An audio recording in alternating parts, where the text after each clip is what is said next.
자, 이단은 행복 파트 봅시다. 여기는 전체적으로 윤리 내용이기 때문에 2학년에 윤리학 사상 파트인데, 그래서 내용이 좀 깊게 나오면 엄청 어렵게 나오는 파트예요. 일단은 교과서 기준으로 해가지고 적당히 학교 선생님께서 언급하시는 정도는 내가 교재를 만들었는데, 그거보다 만약에 추가로 학교 프린트가 더 심한 내용으로 나가면은 원래 뭐 칸트 같은 거 뒤에 나오거든요. 칸트 이런 거 윤사에는 깊게 나오는데 교과서 기준으로 나오는 학교들이 많이 없습니다. 그런 거를 프린트로 나오는 학교들이 좀 많고 해서 그 프린트 상태를 보고 심화 내용을 수업을 해야 되면 그쪽은 추가로 더 시수를 잡아서 심화 수업을 하도록 하겠습니다. 앞에서부터 그 저번에 설명했지만 여기는 병아리죠. 병아리 제일 쉬운 거야. 병아리 다음에 용 이렇게 있는데 용 들어가면 좀 어렵고, 요거는 이제 심화 내용, 깊게 교사 내용 들어가는 거. 뒤에 뭐 고양이 이런 거 있거든요. 고양이 있어. 고양이 들어가는 거 이런 거는 조금 기본적인 내용. 꼭 교과서 내용을 기본적으로 알아야 되는 부분들 그런 걸 고양이로 들어갔어요. 그래서 병아리 정도는 그냥 언급하고 넘어가면 돼. 네가 이거를 굳이 암기하려고 안 해도 한번 읽어보면 아 이런 내용이 있구나 정도로 알 수 있는 내용들이기 때문에. 자, 행복에서 우리 제일 처음에 봤듯이 그 시대별 뭐 시공사윤 이렇게 통합적 관점 본 것처럼 행복도 시대별 기준 역사죠. 지역별 기준 질이잖아. 이렇게 두 개로 나눠놨어요. 그래서 이 주로 서양 기준인데 서양에서는 행복을 시대별로 어떻게 나눴는지 봅시다. 자, 선사시대는 선사시대는 어떤 상황이야? 시대는 일상적인 생존의 위협을 겪던 시기죠. 그래서 내가 하루 일용할 양식을 마련해서 사냥 성공, 도파민. 그다음에 위협으로부터 안정, 오늘 이제 비를 피할 동굴을 찾는데 엔돌핀 막 이런 거죠. 그래서 이때는 생존 그 자체가 행복의 기준이 되는 시기예요. 생존이고. 다음 고대 그리스 시대는 페르시아 전쟁 이후의 평화 시대입니다. 이때 막 그리스가 직접 민주주의 막 하고 막 정치 활동을 내가 따로 하면서도 이제 그런 걸 할 여유가 있고 뭐 철학적 반론을 나눌 그런 여유가 있고 했던 게 이제 페르시아 전쟁 이후에 아테네가 지중해 무역을 장악하면서 좀 먹고 살만한 시기라서 그래. 그 상업적 부를 통해서 내가 굳이 노동 소득을 통해서 내 생존을 추구하지 않아도 되고, 그리고 노예들 일을 적당히 해주고 뭐 이런 시기라서. 그래서 이때는 사람들끼리 모여가지고 이제 국가를 어떻게 운영하는지 정의로운가, 진리란 무엇인가 이런 걸 얘기할 수 있는 철학적 성찰을 하던 시대예요. 저 뒤에 나오겠지만 소크라테스, 플라톤, 아리스토텔레스 이름만 좀 알아두세요. 소크라테스 제자가 플라톤이고 플라톤 제자가 아리스토텔레스인데 요렇게 내려가는 제자. 그래서 고대 그리스 사상가 중에서 제일 유명한 애들 3명 아니? 알고 있니? 이렇게 해서 소프라노 외우면 돼. 소크라테스, 플라톤, 아리스토텔레스 알고 있니? 이렇게. 여튼 아리스토텔레스 조금 이따가 행복론이 나올 건데 거기 나오던 시대입니다. 철학적 성찰, 그 다음에 지적 활동 이런 게 행복의 기준이 되던 시대입니다. 자, 그런데 이제 고대 그리스 끝나고 헬레니즘 시기라는 걸 우리가 들어봤습니다. 중2 세계사 시기에. 그때 언제 배웠냐면 알렉산더 대왕 동방 원정하던 시기가 알렉산드루스 제국 혹은 헬레니즘 제국이라는 시기로 나와요. 왜 헬레니즘이냐면, 자, 우리가 국가명으로 하면 한국인이지만 민족명으로 하면 한민족. 중국도 국가명으로 하면 중국인이지만 민족명으로 하면 대다수가 일단 한족이거든요. 그런 것처럼 지역명, 국가명으로 할 때는 그리스인데 그리스 민족명이 헬라족이야. 헬라족. 그래서 헬라족의 세상에서 헬레니즘입니다. 그럼 둘이 무슨 차이냐? 알렉산더 대왕이 마케도니아라고 그리스에 있는 조그마한 폴리스 출신이에요. 거기서 쭉 아프리카 정복하고 이집트, 그다음에 뭐 이란까지 페르시아 정복하고 뭐 이렇게 아시아 대륙까지 정복해서 넓은 영토에 그리스 사상이 퍼졌던 시기를 헬레니즘 시기라고 하는 겁니다. 그래서 헬레니즘 제국이라고 불리던 시대입니다. 근데 이때는 시대상이 좀 어떻게 바뀌었냐? 동방원정 한다고 막 전쟁 확대하고 막 그러던 시기라 가지고 언제 내가 끌려가가지고 전쟁에서 뒤질지 모르는 그런 시대란 말이야. 그래서 전쟁의 혼란으로부터 벗어나는 것, 철학의 주제가 되게 소박해집니다. 마음의 평안을 얻는 게 행복의 기준이 돼요.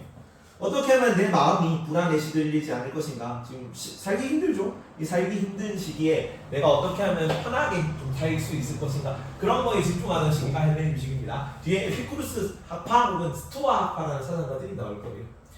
다음 시대상은 중세 기독교 전성기고 중세 시대는 막 십자군전대 막 보내고 뭐 칸요사의 구조 뭐 이러던 시대, 교황권의 전성기, 서양 중세는 주로 이제 종교 중심의 기독교 중심의 세계관이었기 때문에 이때는 신의 구원, 은총 뭐 이런 거 넣는 게 행복의 기준이 됩니다. 그래서 신앙 활동이에요. 신앙 활동. 신앙을 통해서 내 행복이 결정된다라고 믿던 시기입니다. 그리고 서양 근대가 되면은 여기는 산업혁명, 시민혁명 시기예요. 산업혁명 이런 걸로 막 발달한 도시 자본가들이 이전까지만 해도 시민혁명 이전까지만 해도 3신분이라고 1신분 성직자, 2신분 귀족 얘네들이 권력을 장악하고 있고 3신분들은 전부 다 평민입니다. 반쯤 노예 상태인 농민들이었죠. 중세 장원에 딸린 농노 막 이렇게 부르던 사람들이었는데 근데 이제 산업혁명 말하니까 도시 자본가들이 많이 성장하게 되고 야 1, 20분만 사람이냐 우리도 자유롭고 평등하고 이 사람들과 동등한 권리를 가진 사람들이다 우리 기본권도 보장해줘 정치 참여할 권리 보장해줘 이러면서 시민혁명을 벌였던 겁니다. 산업혁명 자본가들이 주축이 돼서 시민혁명이 일어나요. 그래서 요 시기가 되면 산업혁명, 시민혁명 시기입니까? 물질적 폭력 산업혁명에서부터 그다음에 개인의 자유평등 등 기본권 물질적 풍요도 개인 기본 생활이니까 기본권. 그래서 전체적으로 서양 근대에서 가장 중시되던 행복의 기준은 기본권 보장입니다. 기본권. 내가 귀족들하고 동일한 자유평등 이런 거 보장받고 내가 물질적으로 먹고 살만하고 이렇게 되면 행복하다고 보는 거고. 오늘날에는 위에 있는 이런 내용들이 어느 정도 기본적으로 축적된 시대입니다. 그래서 경제적 권역과 기본권이 확대된 시기이기 때문에 위에 있는 거는 당연히 기본으로 깔고 가는 거야. 그래서 행복의 기준이 좀 사치스러워졌어요. 기타 조건들에 관심을 가지게 됐는데 경제적 안정 플러스 정신적 만족, 여유, 건강 이런 것까지 다 갖춰줘야 돼요. 그래서 다양한 기준을 만족해야 된다라고 나오고요. 다양한 기준. 천재교과서에 이런 거 나옵니다. 통근 시간. 그래서 내가 출퇴근하는 시간이 길어지면 길어질수록 불행가 돼요. 그리고 뭐 여기 워라벨 이런 거 내가 일과 여가 시간의 비율이 너무 일만 열심히 한다. 여가 시간이 작다. 그럼 불행가 돼요. 우리가 오늘날에 저녁을 뭘 먹어야 될지 고민하는 거지 사실은 저녁을 먹을 수 있을지 고민하는 시대는 아니니까 위에 비하면은 되게 사치스러운 고민 같은 걸 하는 거야. 여러분 다양한 기준이 있다 정도로 알면 됩니다. 다음 행복의 지역별 기준이고 앞에 통합적 관점할 때 봤지만 지리적 영역에서는 환경이라는 단어가 나오면 이 환경의 뜻은 어떤 환경과 어떤 환경이라고? 전부 다 자연 환경과 인문 환경을 가리키는 용어입니다. 이 지리적 영역, 공간적 영역, 지표상의 활동에서 인간이 손이 들어가지 않는 것, 지형이라든가 기후라든가 이런 건 자연 환경이고 인간의 힘으로 이루어진 것들, 뭐 종교, 언어, 풍습 이런 건 전부 다 인문 환경에 들어가요. 자, 그러면 건조 기후 때다. 여기서는 선생님 깨끗한 물을 구하기 힘든 거니까 식수 구하는 게 행복의 기준이 되겠죠. 그리고 북유럽 국가들에서는 3단원에서 뭐 백야, 극야 뭐 이런 걸 배울 건데 일조량이 당연히 북쪽이니까 적단 말이야. 그래서 겨울에는 하루 종일 해가 안 뜨고 막 그런 날도 있습니다. 보면 이제 다큐멘터리 이런 거 봤는데 스웨덴, 뭐 북유럽 이런 나라들 보면 한 오후 4시쯤 퇴근할 때 되면 해가 져가지고 이미 깜깜해진단 말이야. 그러면 어디를 가냐면은 태양광 카페 이런 데 가가지고 사람이 좀 태양빛을 못 받는 우울하기 때문에 태양빛 위에 이제 커다란 전구가 엄청 밝게 태양빛 내고 엄청 뜨거운 막 열 내는 그런 전등을 달아놓고 그걸 이제 태양처럼 이제 보고 햇빛 쬐고 그런 느낌을 좀 낸대요. 태양빛을 충분히 못 받으니까. 자, 근데 스웨덴 같은 나라는 하지 때가 이제 태양빛이 제일 긴 시기거든요. 요때 평소에 일조량을 충분히 못 받는데 하루 종일 이제 태양빛을 받을 수 있는 그런 시기네. 그래서 축제 이런 겁니다. 자연적 조건에 따른 거겠죠. 자연환경과 관련된 거고. 다음 인문환경에서 전쟁 이런 거, 분쟁 지역 이런 거, 사람과 관련된 거잖아. 여기서는 전쟁이 많으니까 평화로운 삶을 살았으면 좋겠어요. 독재국가니까 우리 기본권을 보장해 주는 민주주의가 실현됐으면 좋겠어요. 빈곤 지역에서는 물리적으로 풍요로웠으면 좋겠어요. 이런 걸 얘기한다고요. 다음 그리고 이게 자연환경이나 인문환경이나 완전 별개의 것이 아니고 자연환경이 이렇기 때문에 인문환경이 그렇다는 식으로 영향을 주기도 합니다. 이 얘기인데, 자, 그리스는 지형이 해안 지역이기 때문에 상업사예요. 그리고 장사를 한다는 거는 다른 사람들과 협력할 일이 있긴 있겠지만 그것보다는 내가 조금 더 능력을 잘 발휘해서 장사 수완을 발휘해서 이윤을 잘 추구할 수 있는 능력이 더 중시된단 말이야. 그래서 여기는 개인의 자율성이 조금 중시되는 거고, 행복은 자신의 탁월성이라고 합니다. 자신의 능력을 탁월하게 발휘하는 상태, 그걸 덕이라는 용어로 표현해요. 탁월성 혹은 덕을 발휘하는 게 행복하대요. 덕. 앞으로 계속 나옵니다. 덕. 그리고 그 모든 존재들에는 전부 다 자신의 기능들이 있다고 보거든요. 서양에서 본질적 기능들. 인간의 본질 기능은 이성이야. 계속 얘기하겠지만 그 이성이 탁월한 상태를 인간의 덕이라고 합니다. 여기 뭐 터치펜 같은 경우는 터치펜은 글을 쓰여가지고 너네한테 내용을 전달하는 게 이 기능인 거죠. 지금 얘는 기능을 잘 발휘하고 있는 상태네. 기능이 탁월하게 발휘되는 상태. 덕이 있는 터치펜이죠. 덕이 있는 터치펜. 뭐라고. 다음, 근데 그에 비해서 중국은 평야 지역이기 때문에 기본적으로 변홍사 사회예요. 농업사인데 특히나 계절풍 뒤에 나오겠지만 3단원에서 얘기할 겁니다. 변홍사는 굉장히 노동 집약적인 농업이에요. 대규모 노동력이 다 모여가지고 한 번에 일을 할 수 있는 좀 노동 소요가 많은 작업이기 때문에 공동체적 변홍사가 발달했습니다. 그래서 여기서는 뭐가 행복의 기준이 되냐면 주변인들과 조화로운 인간관계, 사이가 좋은 게 행복의 기준이에요. 맨날 이제 부대 뛰면서 사람들하고 같이 살아야 되니까 주변 사람들하고 사이가 나쁘면 너무 살기 힘들다는 거죠. 그래서 여기는 자연환경 영역이란 말이야. 이게 인문환경 영역까지 영향을 끼치게 된다. 따지요. 밑에는 그냥 한번 읽어보십시오. 삶의 목적으로서 행복, 진정한 행복. 목적으로서 행복은 삶이 궁극적 목적으로서 행복이라는 걸로 주어져 있다. 뒤에 아리스토텔레스가 얘기를 할 거예요. 수단이 아니라 그 자체를 선택하고 추구해야 되는 대상이 됩니다. 그래서 어떤 의미 있는 목적을 나는 이걸 하겠어라고 수립한 후에 그것과 가까워지는 활동 그 자체를 행복이라고 봐요. 다음 행복의 기준에는 객관적 기준이 있고 주관적 기준이 있다. 이거는 수치화할 수 있는 것, 숫자로 나타내 줄 수 있는 것이고요. 주관적 기준은 수치화할 수 없는 개인적인 주관적 만족감 같은 걸 얘기합니다. 행복하면 자아 실현 같은 거. 그리고 둘 다 진정한 행복이 되려면 둘 다 조화롭게 이것들이 기준이 추구돼야 된다. 그래서 때 획득할 수 있다 정도로만 알고 넘어가면 돼요. 여기까지 어려운 게 없대요. 그냥 읽어보고 넘어가면 되고 여기부터 좀 심한 내용이 나오는 거죠. 서양 철학. 자, 아까 얘기했듯이 고대 그리스의 행복은 지적인 활동이에요. 철학적 행복 뭐 이런 건데 아리스토텔레스가 여기는 이제 쭉 나옵니다. 몇 개를 좀 적어놓고 갑시다. 서양 철학에서는 이걸 미리 외워놓고 갑시다. 외워놓고 가야 뒤에 나오는 게 쭉 설명이 될 거라서. 자, 각각의 행복에 대한 정의입니다.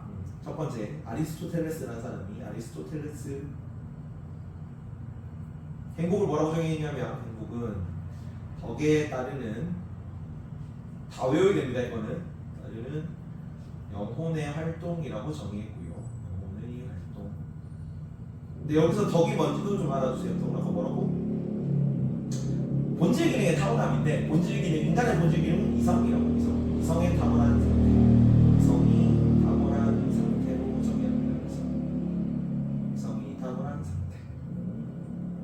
탁월성이죠. 탁월성. 다음 여기는 이제 고대 그리스였고요. 아리스토텔레스는 아까 헬레니즘식 철학자가 두 명 나오는데 에피쿠로스라는 사람하고 에피쿠로스 다음 스토아 철학이라는 학파다. 이거는 학파가 나옵니다. 스토아. 에피쿠로스의 행복은 아타락시아라는 용어로 나오고 아타락시아. 이 아타락시아는 뭐도 외웁니다. 몸에는 고통이 없고 마음에는 불안이 없는 상태를 뒤에 빈칸에 다 뚫려 있긴 한데 이건 내용을 좀 정리한 겁니다. 마음에는 불안이 없는 상태를 아타락시아라고 하고요. 스토아파의 행복은 아파테이아라는 용어로 나오는데 아파테이아는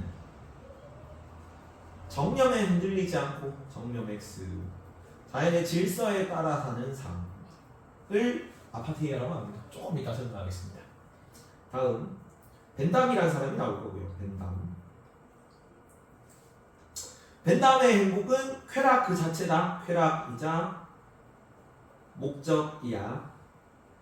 그리고 도덕은 최대 행복이라는 용어로 쓰고요. 이거를 공리의 원리라고 합니다. 공리의 원리. 다음 5번 칸트라는 사람은 교과서에는 잘 안 나와요. 일부 교과서에만 나오는데 보통 이제 윤리 가르치는 쌤들이 이쪽 파트를 담당하시게 되면 심화 내용으로 자체 프린트가 나갈 겁니다. 그래서 알아맞더라. 행복이란 칸트는 자신의 복지에 대한 만족감 혹은 처지에 대한 만족감 이렇게 썼습니다. 처지에 대한 만족감이고 얘는 도덕이랑 행복을 완전 별개로 봐요.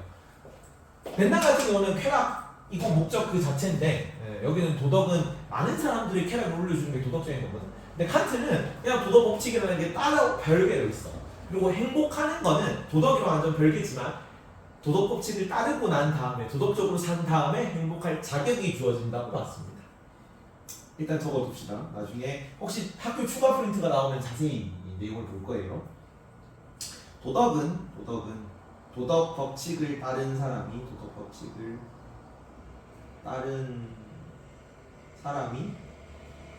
행복할 자격이 주어진다. 행복할 자격이라고 쓸 겁니다. 이렇게. 요 내용을 좀 외우세요. 시간을 좀 줄 테니까 한 1분 정도. 영상을 보시는 분들은 조금 멈춰놓고 일단 다 외우고 내용을 들어갈 겁니다. 멈추고 한 1분 정도 외우고 외웠다 싶으면 본문 내용을 보자. 올라가고요. 자, 아리스토텔레스 덕에 따르는 영혼의 활동 혹은 덕은 이성이 탁월한 상태 이렇게 내용을 주로로 아까 했고요. 자, 아리스토텔레스는 기본적으로 목적론적 세계관이라서 이 세상 모든 존재들이 다 목적을 가지고 있다고 봅니다. 그래서 의술의 목적은 건강이고 전쟁의 목적은 승리라고 봐요. 요거를 위해 요걸 하는 거잖아. 건강이 목적이죠. 건강. 그래서 밑에 보면은 인간의 궁극적 목적은 행복이라고 하는데 왜 인간의 궁극적 목적이 행복이냐? 행복은 완전성과 자족성을 가진다. 다른 것을 필요로 하지 않기 때문에 완전하고 그 자체로 만족할 수 있기 때문에 자족성을 가진다고 하거든요. 그래서 자, 행복하기 위해 건강한 게 아니고 건강하기 위해 건강하기 위해 행복을 추구하는 게 아니고 행복하기 위해 건강한 거잖아. 그래서 행복이 목적, 건강이 수단. 여기도 건강하기 위해서 의술을 하는 거지 의술을 하기 위해 건강한 게 아니잖아요. 그래서 건강이 목적, 의술이 수단이 되는 거죠. 그래서 여러 그 목적에 위계가 있어. 그래서 이것의 목적은 이거, 이거의 목적은 이거, 이거의 목적은 이거를 쭉 거슬러 올라가면 궁극적으로 나오는 게 행복이라고 해요. 그 모든 존재들이 다 목적을 가지고 있기 때문에 동물의 기능은 동물의 목적은 인간에게 사용되어지는 거, 식물의 목적은 동물에게 사용되어지는 거, 인간의 목적은 행복 뭐 이렇게 나올 겁니다. 그리고 아까 행복은 정의를 외워라 기출문제 자주 나옵니다. 행복은 덕은 이성이 탁월한 상태고요. 덕에 따르는 영혼 혹은 정신이라고 나와요. 영혼의 활동 이걸 유덕한 삶이라고 합니다. 덕에 따르는 거니까 덕이 있는 삶인 거죠. 요거는 상태고 덕이라는 건 상태고 요건 영혼 행복은 활동이라는 식으로 나와요. 요거를 좀 기억하십시오. 아리스토텔레스가 한 얘기가 덕이 있다는 상태는 악기가 좋은 상태라 그래요. 그래서 줄이 탱탱하고 그다음에 나뭇결이 뭐 잘 매끈한 그런 악기의 상태인 거고 그게 연주될 때 행복하다 그럽니다. 그래서 활동되는 것까지 포함하는 개념이야 이거는. 그래서 덕을 통해서 유덕한 행위를 파악하고 이성을 통해서 유덕한 행위를 파악하고 이거를 지혜라고 합니다. 지성적 덕인데 중용이라는 거는 적절함이라는 뜻이에요. 어떤 것이 가장 적절한 상태. 그래서 이성을 잘 발휘해서 어떤 상황에 가장 적절한 상태를 파악하고 그거를 반복적으로 실천해서 그게 습관화될 때 활동이 됐으니까 이 활동이 잘 계속 유지될 때 습관화될 때 행복하다고 보는 거예요. 다음 아리스토텔레스 넘어가고요. 스토아 학파입니다. 에피쿠로스 학파입니다. 고대 헬레니즘 철학이고 이때는 전쟁 시기라 가지고 사람이 살기 힘든 시기랬죠. 그래서 에피쿠로스는 행복은 아타락시아 나와야 돼요. 개인적 쾌락주의입니다. 쾌락주의. 쾌락은 유일한 선이다. 고통은 유일한 악이다. 하지만 이 쾌락이 무절제한 쾌락 추구가 아니라 쾌락의 총량을 늘리는 게 목적인데 무절제한 쾌락을 추구하다 보니 오히려 쾌락의 총량이 감소되는 것 같더라. 그래서 소극적 절제된 삶을 삽니다. 조금 이따 나오겠지만 이거는 뭔 얘기냐면, 자, 요 이전에 헬레니즘 시기 초기에 키레네 학파라고 다른 학파가 있었어요. 키레네 학파. 여기서는 이제 적극적, 순간적, 육체적, 감각적 쾌락을 추구하는 걸로써 마음의 평안을 얻으려 그랬어. 근데 이제 에피쿠루스가 보기에 육체적, 감각적 쾌락을 추구하는 얘네들이 하는 걸 보니까 별로 행복해 보이더라, 안 보이더라? 오히려 고통이 너무 더 커 보이더라. 왜냐면은 이제 쾌락의 역설 이런 건데, 마약 하는 거 생각하면 되게 좋죠. 마약을 하면 단기간에 엄청 강렬한 쾌락을 주지만 마약을 하지 않는 모든 순간이 다 고통스러운 거잖아. 그래서 오히려 쾌락의 충량을 늘리려고 쾌락을 계속 추구하려고 노력을 하다 보니까 오히려 더 큰 고통에 빠지는 걸 라고 생각을 한 거죠, 에피쿠루스가. 그래서 완전 반대로 생각해요. 완전 반대로. 쾌락의 충량을 늘리는 게 아니라, 쾌락의 충량을 늘려야지. 근데 쾌락의 충량을 늘리는 방법이 쾌락을 추구하는 게 아니라 고통을 줄이는 방법으로 쾌락의 충량을 늘리려는 거예요. 그래서 이 쾌락의 역설 때문에 어떤 쾌락을 추구한다? 자연적이고 필수적이고 절제되고 소각하고 소극적이고 정신적이고 지속적인 이런 쾌락을 추구한다. 그리고 이런 쾌락을 구별할 때 이성이 필요해요. 나중에 이거 아리스토텔레스랑 공통적으로 나올 겁니다. 둘 다 행복을 추구하는데 이성이 역할을 한다. 이성이 기여한다라고 나올 거예요. 다음. 요거는 이제 스토아 아파 에피쿠루스 반대인데, 고대 그리스까지 아테네 혹은 뭐 스파르타 이런 조그만한 폴리스들이 있었어. 아테네, 스파르타, 테베 뭐 이런 나라들이죠. 그래서 소규모 폴리스 공동체주의 같은 게 있어가지고 내가 안식할 수 있는 혹은 정착할 수 있는 마음의 위안을 얻을 수 있는 같이 살아가는 공동체주의가 있었단 말이에요. 소규모 공동체주의. 근데 이제 헬레니즘 시기에는 알렉산더 대왕이 세계 헬레니즘 제국을 만들다 보니까 이런 소규모 공동체주의가 다 사라집니다. 그래서 좀 마음의 평화를 얻는 방법이 양극단으로 가는데, 에피쿠루스 같은 경우는 개인주의예요. 그래서 은둔적 삶을 살아요. 공적 질서 이런 거, 예전에는 직접 민주주의였잖아. 아테네는 민주주의 정치 이런 거 하지 말고 공적을 삶을 회피하는 이제 소규모 공동체주의. 내 진짜 친한 지인들하고 저 어디 숨어가지고 거기서 이제 뭐 커피나 한잔 하면서 철학적 담론하고 뭐 보드 게임하고 뭐 그런 시기를 잘 산다는 주의예요. 여기는. 그래서 공적 질서는 공적인 의무는 회피합니다. 은둔적 삶을 살아라 이렇게 나오고.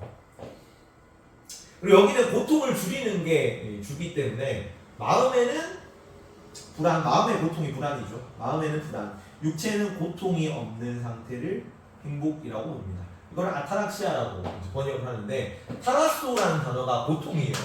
그래서 고통이 부정적거려서 A가 부재하는 마음의 상태라서 아타락시아라고 해요. 그러니까 아타락시아는 고통이 없는 상태입니다.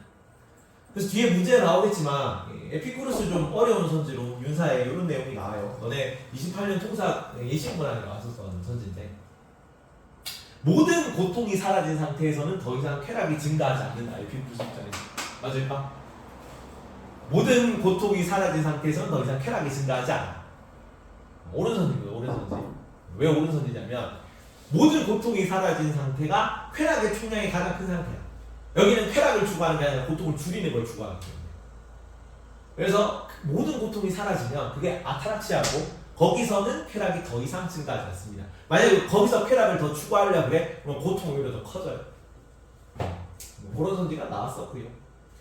다음 스토아파. 여기는 반대입니다. 여기는 우연론적 세계관이거든. 감각, 쾌락 뭐 이런 걸 추구하는 거고, 여기는 운명론적 세계관이에요. 그래서 무엇이 다 주어져 있어. 그리고 그걸 내가 바꿀 수 없어요. 외부적인. 그러니까 이 헬레니즘 시기가 전쟁이 막 혼란식이고 내가 그 혼란을 어떻게 할 수 없잖아. 전쟁하면 끌려가서 죽을 줄 모르는 그런 시대니까. 근데 외부적 요건은 내가 바꿀 수 없지만 뭐 바꿀 수 있어? 내 마음의 상태는 바꿀 수 있어라고 보는 거예요. 요 관련된 내용이 좀 유명한 일화가 있어가지고 가져왔는데, 몇 년도 기출이냐? 성수고 이전 기출. 여기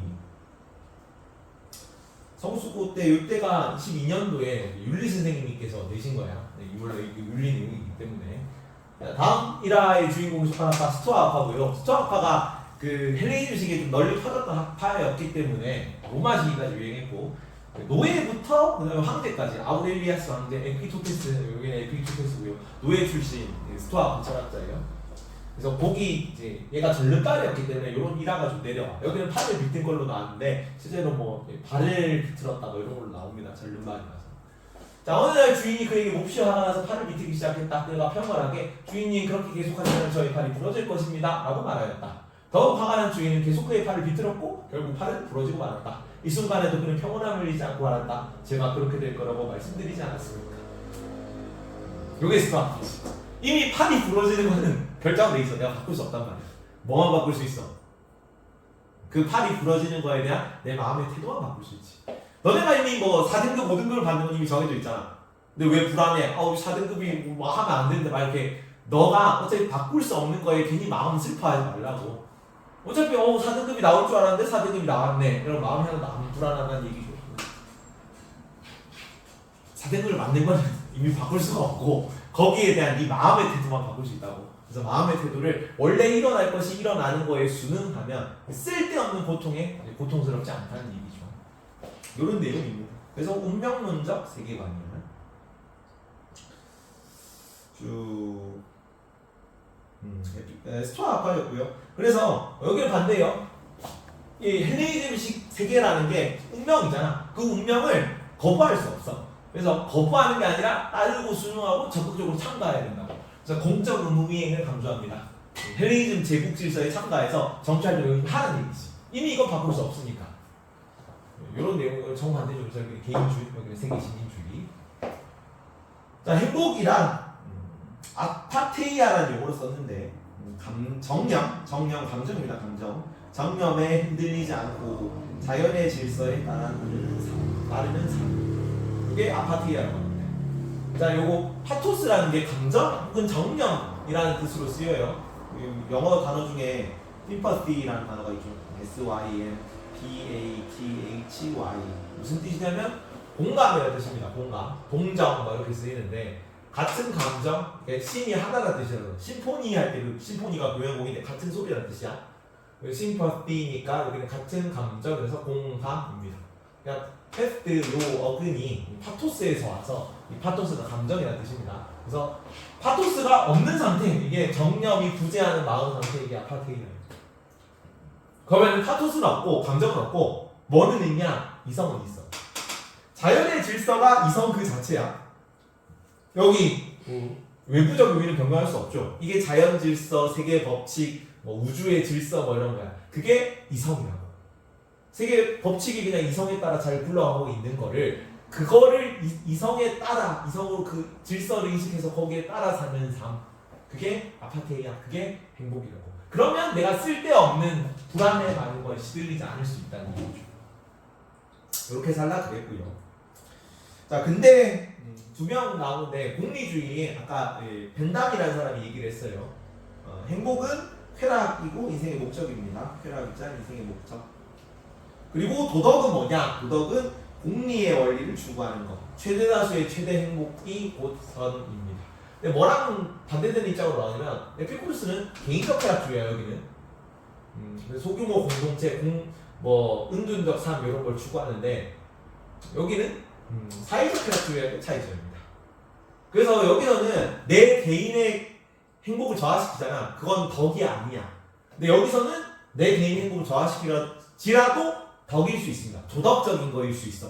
왜? 자기 희생을 통해서 내 행복은 저하되더라도 사회 전체적인 쾌락이 올라가면 그건 도덕적인 거지. 그래서 사회적 쾌락주의, 여기는 개인적 쾌락주의라는 게 차이점입니다. 벤담은 이 얘기는 벤담이라는 사람이 처음 했고 이제 둘로 나눠지는데 벤담은 양적 공리주의라는 표현을 썼어요. 이때는 이제 산업혁명시기거든요.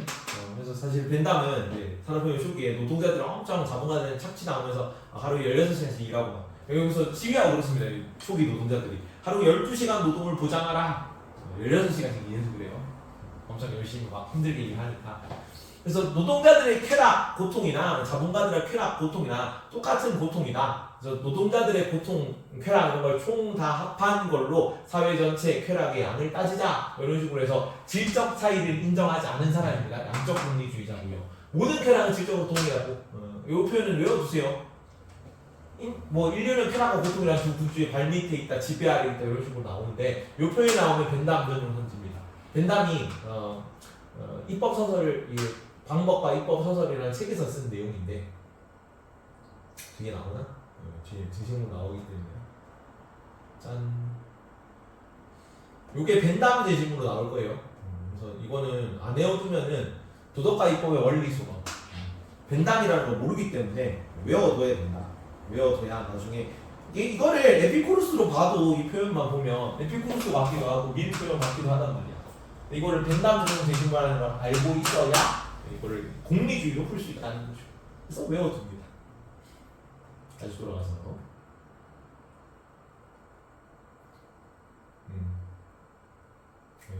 동양 그래서 이제 이 쾌락과 고통이라는 두 구조의 지배하에 있고 모든 고통은 질적으로서는 차이가 없다라고 하니까 벤담 제자거든요. 밀이라는 사람이 존 스튜어트 밀이라는 사람인데 이제 어렸을 적에 이제 밀 자기 아빠 집에 드나들던 그 친구들 중 하나예요. 그래서 공리주의라는 걸 배우고 공리주의 사상을 비판적으로 비판했습니다. 그래서 이걸 뭘로 비판했냐? 스승님 말대로라면 뭐 쾌락살인마의 쾌락살인도 도덕적인 살인일 수 있는 거지 여기. 왜냐면 내가 피해자가 느끼는 고통보다 쾌락살인마가 느끼는 쾌락이 크기만 하면 그건 도덕적인 살인. 그래서 그건 좀 아닌 것 같다는 거죠. 똑같은 쾌락인데 남을 죽여서 느끼는 쾌락하고 남을 도와서 느끼는 쾌락 중에 남을 도와서 느끼는 쾌락이 더 큰 것 같다는 거죠. 그래서 여기는 질적 공리주의라고 합니다. 질적 공리주의. 쾌락에도 질적 차이가 있고 이것도 밀 전용 선수로 나오는데 불만족한 소크라테스가 만족한 돼지보다 낫다 이런 표현이 나와요. 같은 짧게 합니다. 그러니까 교과서 기준으로는 우리가 들어가는 교과서는 안 나오는 사람입니다. 그러니까 행복은 자신의 처지에 대한 만족감이고요. 도덕법 7 혹은 실천 이상 의무의식 정원 명령 카트가 다 긍정적으로 쓰는 도덕적으로 사는 것과 관련된 용어들이야. 이런 거를 따르는 사람만이 행복할 자격을 가진다 그래요. 이게 도덕적인 거고. 그러니까 아예 별개라는 거죠. 제 식물을 실제로 봅시다. 행복이 최고의 성이라는 누구나 다 아는 이야기고 기능 중에 식물, 동물과 달리 인간만 지닌 특별한 기능은 정신의 이성적 활동 기능이야. 네, 이성이 탁월한 상태가 덕 이랬죠. 쭉 밑에 내려가서 따라서 행복이란 덕에 일치하는 정신의 활동 참된 행복은 이성을 아주 잘 실현할 때 이루어진다. 아리스토텔레스죠. 그리고 밑에 덕이 있는 삶을 위해 좋은 습관까지 기억하라. 단순히 이성이 잘 발휘되는 상태로는 부족하고 그게 반복적으로 실천해서 습관화되는 상태일 때 그때 행복한 거야. 아리스토텔레스입니다. 아리스토텔레스. 다음. 자, 우리는 자기 만족을 커다란 성으로 생각하고 우리가 비록 많은 것들을 가지 못한다고 할 줄로 쭉 내려가서 밑에 내가 말하는 쾌락은 몸의 고통이었고 마음의 불안이 없는 상태이고 에피쿠로스. 요거 기억하시죠? 자주 나온다. 우리가 쾌락이 목적이다라고 말할 때 이 말이 방탕한 자의 쾌락이나 관능적 쾌락을 의미하는 것이 아니다. 내가 말하는 쾌락은 몸의 고통이었고 마음의 불안이 없는 상태. 아타락시아죠. 안타락한다 이렇게 외우십시오. 그 쾌락을 추구하는데 소극적이고 소박하고 검소하고 절제된 삶을 살기 때문에 안타락하는 거죠. 안타락시아. 다음 이것도 이제 에피쿠로스 같이 알아두라. 비상에 이렇게 나옵니다. 쾌락은 행복한 시작의 삶의 끝. 우리가 쾌락의 문제로 고통을 느낀다면 쾌락이 필요하다. 하지만 고통을 느끼지 않는다면 더 이상 쾌락이 필요하지 않다. 고통을 느끼지 않는 상태가 쾌락의 총량의 최대이기 때문에 그 이상으로 쾌락이 필요하지 않다는 얘기죠. 행복은 쾌락에서 삶의 목적, 인간의 행복을 증진하는 것을 목적 얘기했던 거는 벤담이라는 사람입니다. 벤담. 공리주의 얘기하는 거지. 좀 심화 내용들이 선지로 나올 수 있거든요. 일단은 심화 내용 보는 걸 한번 봅시다. 짠. 다 기출 선지이기 때문에. 서양의 행복한. 아리스토텔레스는 도덕적 행위를 습관화하는 것이 행복에 이르는데 기여한다고 보았다. 습관화 중요하다 그랬습니다. 단순히 이제 이성이 탁월한 상태, 덕이 있는 것만으로는 부족하고 그게 실천되고 습관화되었을 때 활동될 때가 행복하다 그랬어요. 습관화하는 것이 행복에 이르는데 당연히 기여하는 거고. 요거를 좀 딴 얘기를 하자면 아리스토텔레스 행복 뭐 이런 거는 내가 설명하는 용어로는 반짝거리는 상태 뭐 이런 걸로 표현하거든요. 반짝거리는 상태. 어떤 거냐면 자, 그 덕이라는 게 본질 기능이 탁월하잖아. 그래서 TV 같은 거 보면은 가수의 본질 기능은 노래를 잘 부르는 거죠. 그래서 막 TV에서 엄청 고음 올라가고 막 음색이 되게 미려하고 되게 막 호소력 짙게 이렇게 막 그 발성을 하고 하면은 저 가수 지금 되게 반짝거리네 막 이런 느낌이 들잖아. 그런 거죠. 그래서 강사의 본질 기능은 강이거든요. 강의. 그래서 항상 그런 건 아닌데 그러니까 좀 오늘 좀 강의를 하고 나서 야 오늘 좀 드립이 괜찮네 애들이 반응이 좀 맛깔나네 이러면은 오늘 좀 나 좀 괜찮은데 그런 생각이 가끔씩 든단 말이야. 항상은 아니지만 그런 상태 얘기하는 거지. 그래서 너네 근데 그게 단순히 한 번 강의가 괜찮은 데가 아니라 내가 항상 수업을 할 때마다 나 오늘 좀 괜찮은데라는 상태가 항상 느껴지는 그 상태가 되면 나는 그때 행복한 거예요. 그래서 단순히 한 번으로 끝나는 게 아니라 습관화되고 반복되는 활동이어야지 행복한 거지. 아까 얘기했듯이 좋은 악기가 아니라 좋은 악기가 연주되는 그 상태. 그리고 이제 학생의 본질 기능은 일반적으로는 다 공부라고 보는 거예요. 일단은. 그래서 너네가 한번 오늘 너 문제를 풀었는데 오늘 한두 문제밖에 안 틀렸는데 가끔씩 그럴 때가 있잖아. 근데 그게 한 번에 끝나지 않고 10번, 20번, 4번 막 수능까지 쭉 계속 모의고사를 치고 중간기말로 쳤을 때 계속 뭐 한두 개밖에 안 들리는 그런 상태가 되면 너네 본질 기능이 잘 발휘되는 거지. 너네는 그때 행복하는 거죠. 그런 거죠. 그래서 딴 얘기지만 아리스토텔레스가 인간의 목적은 행복이다. 궁극적 목적은 행복이래. 그래서 수업을 제끼고 떡볶이를 먹으러 가겠습니다 하면은 안 된다고. 제 쌤이 그렇게 가르쳤어요. 그렇게 하면 안 돼. 왜냐면 떡볶이를 먹으러 가는 거는 돼지도 할 수 있죠. 돼지도 떡볶이 주면 먹을 거 주니까 좋단 말이야. 근데 이제 너네가 지금 행복한 거지. 너네가 이성을 잘 발휘하고 있는 상태잖아. 그게 습관화되는 상태. 돼지는 너야서 공부를 할 수 없을 거 아니야. 너네가 행복한 거네. 그런 개념이고. 여튼 그래서 습관하는 것이 행복에 이르는데 기여하는 건 맞습니다. 에피쿠로스는 행복한 삶을 위해서는 욕구 분별과 절제를 통해 곤수하는 삶을 살아야 한다. 맞니? 자 일단 행복한 삶을 위해 욕구 분별, 절제 맞습니까? 욕구 분별은 뭐냐면 이성이다. 이성. 그냥 모든 쾌락을 추구하는 게 아니야. 순간적, 감각적, 육체적 쾌락을 추구하는 게 아니라 정신적, 지속적, 소박한 쾌락 이런 걸 추구해야 돼. 그걸 위해서 절제되고 검소하는 삶을 살아야 된다고. 쾌락주의지만 절제되고 검소하는 삶을 삽니다. 그래서 드러나는 모습 자체로는 스토아파, 에피쿠로스 아파 그렇게 다르지 않아. 그래서 오른손이다. 오른손이지? 맞습니다. 에피쿠로스는 쾌락을 모든 가치를 평가하는 최고선이자 행복한 인생의 시작이자 끝이라고 주장을 했다. 맞니? 소박한 삶, 절제된 삶인데 행복이 쾌락이 최고선 행복한 인생의 시작 끝 맞니? 맞죠? 쾌락주의를 했다. 쾌락주의. 쾌락주의이기 때문에 쾌락의 총량을 늘리는 게 목적인데 그게 행복한 인생의 시작이자 끝인데 그 쾌락의 총량을 늘리는 방법이 쾌락을 늘리는 게 아니라 보통 줄이는 거야. 그래서 이걸 위해서 절제되고 소박한 삶을 사는 거예요. 다음 벤담과 빌 교집합이네. 공리의 원리에 따라 행위의 옳고그름을 평가해야 된다. 공리의 원리 외우십시오. 최대한 최대 행복이다. 거기에 따라 옳고 그름을 평가한다. 밀도 벤담도 양적 공리주의, 질적 공리주의 차이는 있는데 둘 다 공리의 원리에 따라 행위를 하는 거예요. 그러니까 뒤에 밀선지 중에 윤사이도 어려운 내용이 있거든요. 어떤 거 나오냐면 질적으로 높은 쾌락이 양적으로 많은 쾌락이다. 이거 선지로 이거 나왔다. 틀린 선지.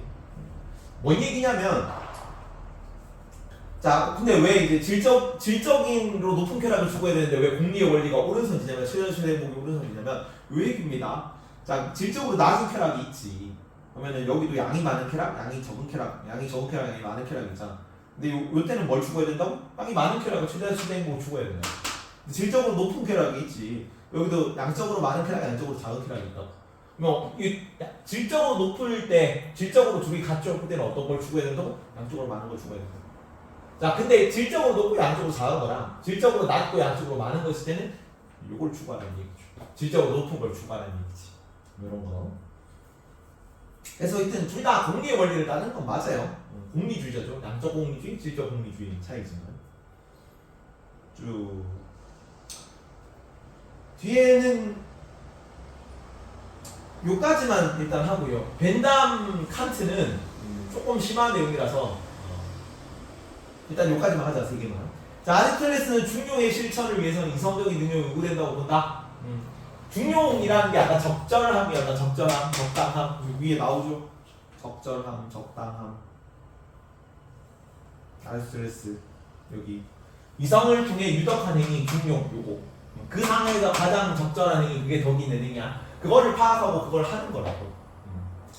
요게 상황마다 다른 개념이에요. 가변적인 개념입니다. 뭐 예를 들어서 누가 담배를 피고 있어. 초딩이 담배를 피고 있습니다. 흡연금지 표지판 밑에서. 흡연금지 표지판에 담배를 필 때 얘가 초딩이면 어떤 게 있는 게 용기 있는 행동이다. 초딩일 때는 담배를 피고 분개하는 게 도덕적인 행동이겠죠. 근데 이제 고딩에 문신에 막 벌크업된 그런 뭐 최홍만 막 이런 사람 고딩이 담배를 피고 있어. 흡연금지 표지판 밑에서 교복을 입고.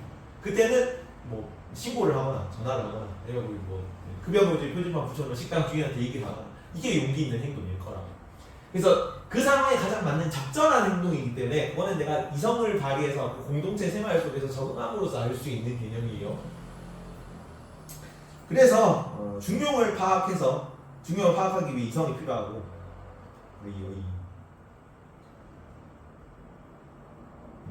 중용을 실현하기 위해 이성적인 능력을 발휘하는 게 필요합니다. 그 상황에서 뭐가 가장 적절한지를 알아야 되지. 그 아는 방법이 이성을 잘 발휘하는 거야. 오른손입니다. 다음 아리스토텔레스는 중용을 파악하는 지혜는 교육을 통해 길러질 수 있다고 보았습니다. 조금 심한 내용인데 성수고 선생님이 작년에 윤리 선생님이어가지고 교육을 통해서 이성을 잘 발휘해서 중용을 파악할 수 있게 되는 겁니다. 그래서 참고로 서양 철학에서 더욱 후천적인 개념입니다. 후천적 개념. 밀은 질적으로 높은 쾌락은 항상 쾌락의 양도 크다. 아까 X를 해줘요. 도성고 선생님도 윤리적인 내용을 좀 많이 내가지고 밑에 요거는 영상을 보시는 분들은 만약에 칸트 내용을 학교에서 안 했다 그럼 제끼고 좀 넘어가십시오. 근데 일단은 들어는 그러니까 아닌 잘 애매하다 싶으면 들어주세요. 자, 벤담하고 칸트 교집합인데 누구나 따라야 부정적인 도덕 원리가 존재한다. 둘 다 존재합니다. 공리주의가 아닌 것 같잖아. 얘는 감각 중시니까 쾌락주의 뭐 이런 거니까. 칸트는 도덕 법칙, 작업 명령, 뭐 실천 의지 이런 게 누구나 따라야 보편적 도덕 원리고 벤담 같은 경우는 공리의 원리예요. 그래서 둘 다 도덕 원리가 존재하는 개념이야. 오른손입니다. 다음 도덕적인 행위는 행위자의 행복과 무관할 수 있습니다. 왜 그러냐면 벤담 입장에서 아까 얘기했죠. 자기희생을 통해 내 개인의 행복은 감소할지라도 사회 전체 행복이 더 커진다면 도덕적인 개념이야. 그래서 행위자의 행복과 도덕적인 행복은 무관할 수 있고 칸트 같은 경우는 아예 별개의 개념이 되죠. 도덕적인 행동을 하는 사람이 행복과 자격이 주어진다고. 내가 도덕적인 행동을 하더라도 불행할 수도 있는 거야 당연히. 그래서 무관할 수 있는 개념이에요. 오른손지. 다음 행복과 도덕은 양립 가능하다 양립 가능합니다. 이것도 왜 그러냐면 벤담 같은 경우는 내 행복이 다른 사람 행복이 다 똑같잖아. 다른 사람 쾌락이 다 변동이 없으면 내 행복이 올라지는 게 당연히 도덕적인 개념이야. 당연히 양립 가능하고 칸트 같은 경우도 내가 도덕적인 행동을 한다면 행복할 자격이 주어진다는 거죠. 당연히 양립 가능한 거예요. 자격이 주어지잖아. 그래서 이것도 하고 이것도 할 수 있는 개념이야. 겹칠 수는 있다. 근데 항상 그런 건 아니다. 다음 행복은 도덕적 삶을 위한 목적이 될 수 있다. 벤담만 해당돼요. 칸트 같은 경우에 목적은 도덕적 삶이다. 도덕적 삶. 행복과 관련이 없고 도덕적 삶을 산 다음에 행복해도 괜찮은 거야. 근데 벤담 같은 경우는 행복이 목적입니다. 사회 전체 행복을 증진하는 목적이에요. 그게 도덕이라고. 사람들 보고 왜 도덕적으로 살아야 됩니까? 왜 공리의 원리를 따라야 돼요? 다른 사람들을 행복하게 만드는 게 중요합니까? 라고 물으면 그게 사회 전체 쾌락을 증진시켜 주니까. 그래서 도덕이 필요한 거야. 사회 전체 삶을 증진시켜 주기 위해서라고 얘기한다고. 그래서 행복은 도덕적 삶에 대한 목적이 될 수 있다. 벤담한 얘기예요. 사회 전체 행복을 얘기하는 거고 요거는. 그래서 칸트가 틀렸기 때문에 X입니다. 넘어가고요. 여기.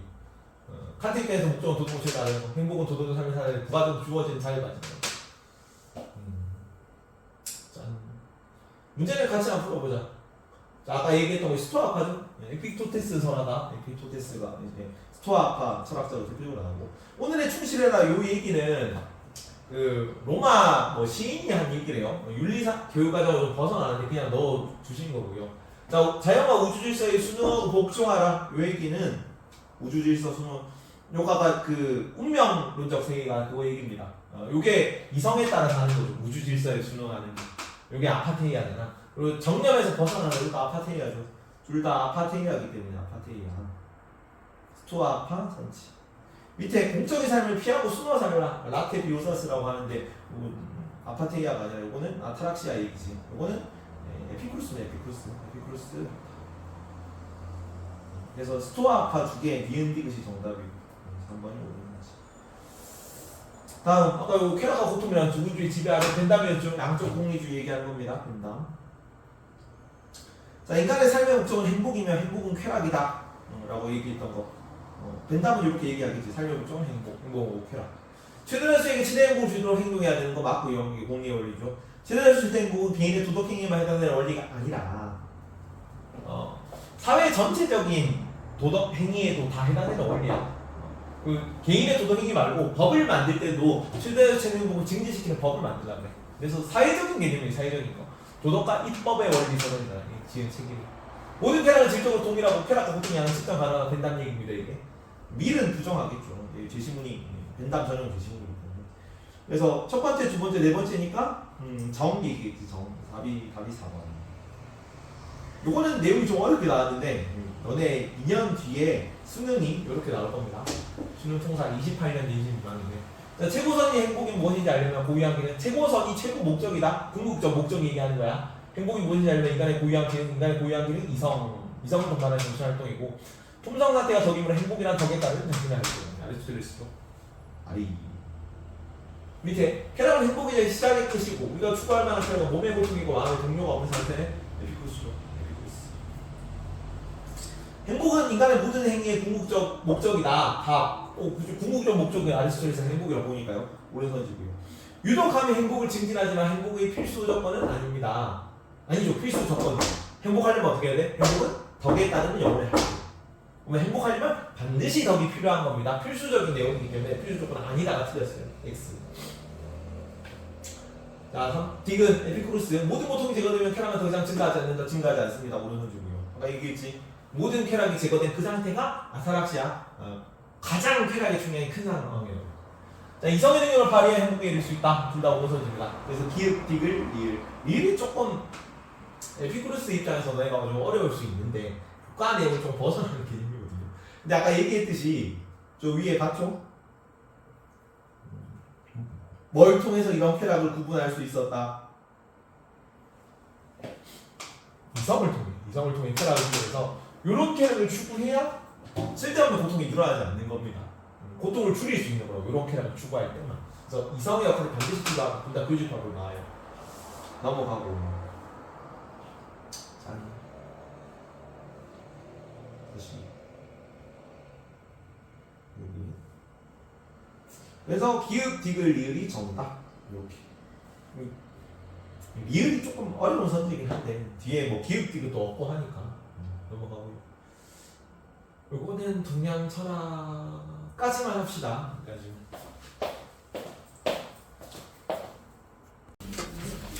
유교, 불교, 도교가 나오거든요. 배경 설명을 짧게 합니다. 배경 설명을 짧게. 자, 기원전 7세기.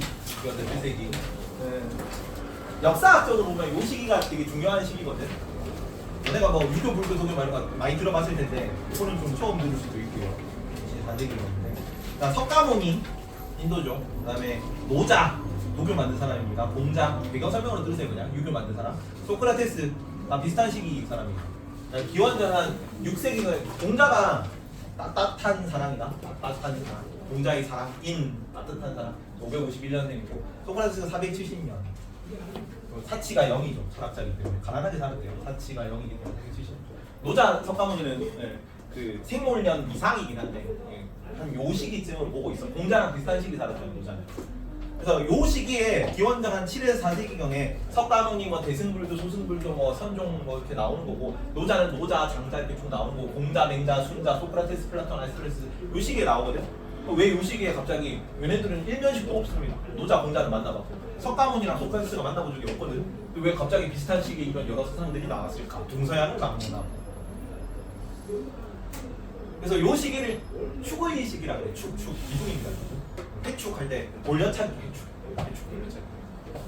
그래서 지구의 세계의 사상적 기둥이 된 학자들이 태어난 시기라서 축의 시대고 왜 얘들이 비슷한 시기에 공통적으로 나왔냐면 기원전 7세기가 철기에 도입하고 맞닿아 있는 시기예요. 철기. 그러니까 청동기 시기까지는 전쟁을 해서 무슨 무기를 썼습니까? 청동제 무기를 썼다. 막 OX 안 썼어. 그 맨날 나오잖아. 청동제 농기구를 사용했다. 오답선지로 나오잖아요. 청동은 전부 다 제사용품으로 썼어. 구하기 힘들단 말이야.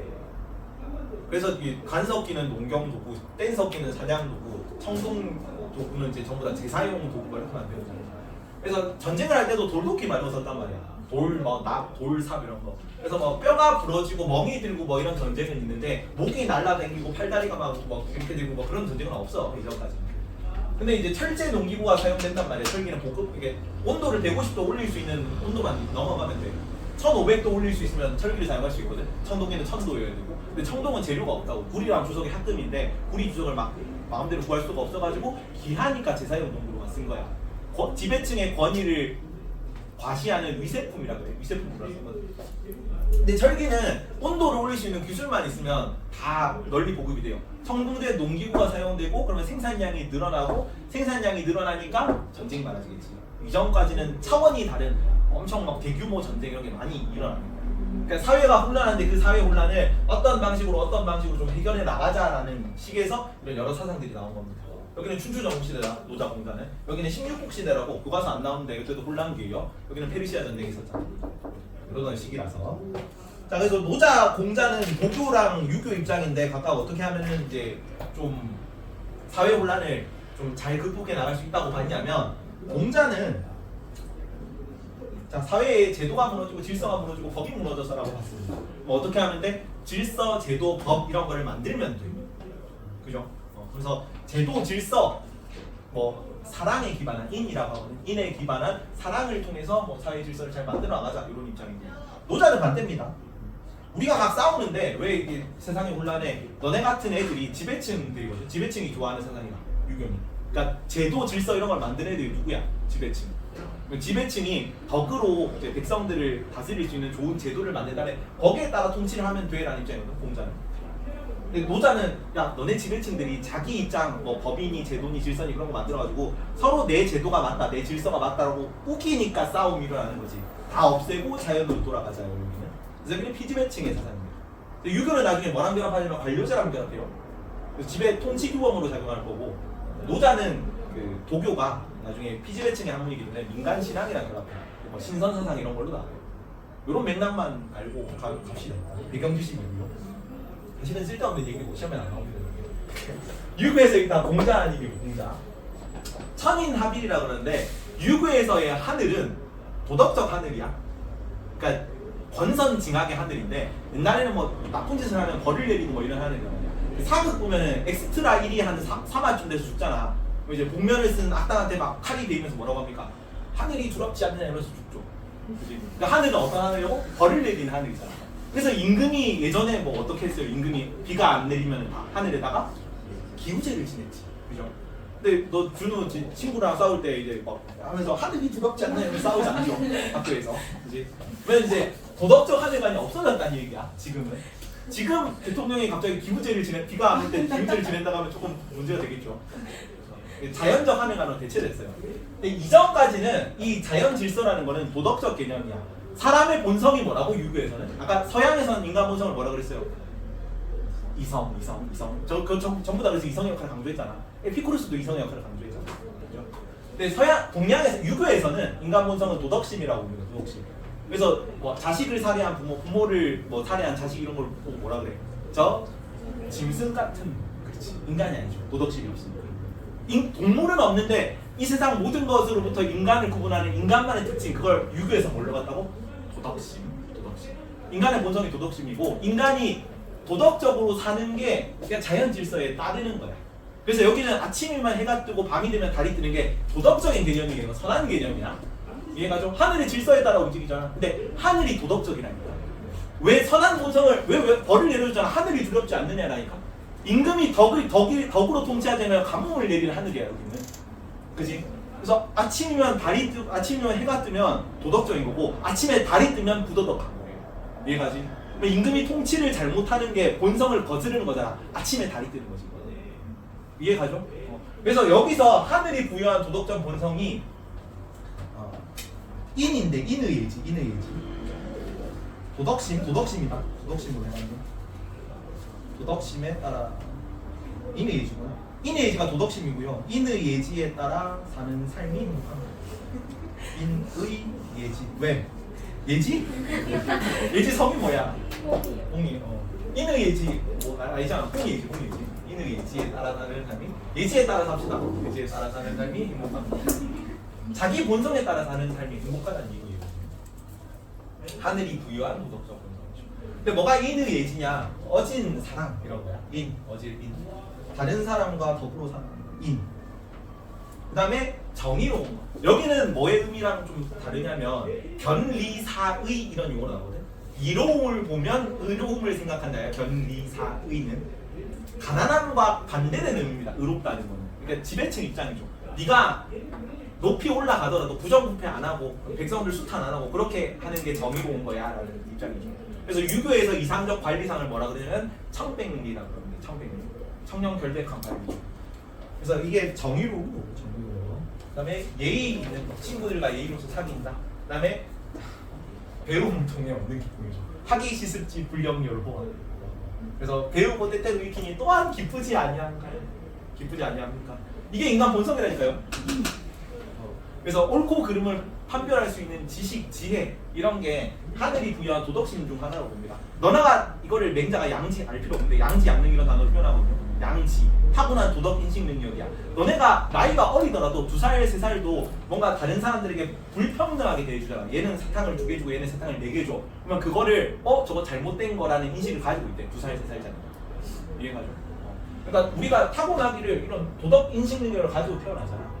그래서 배우는 거, 어떤 게 도덕적인지를 아는 게 우리 본성에 적합한 거예요.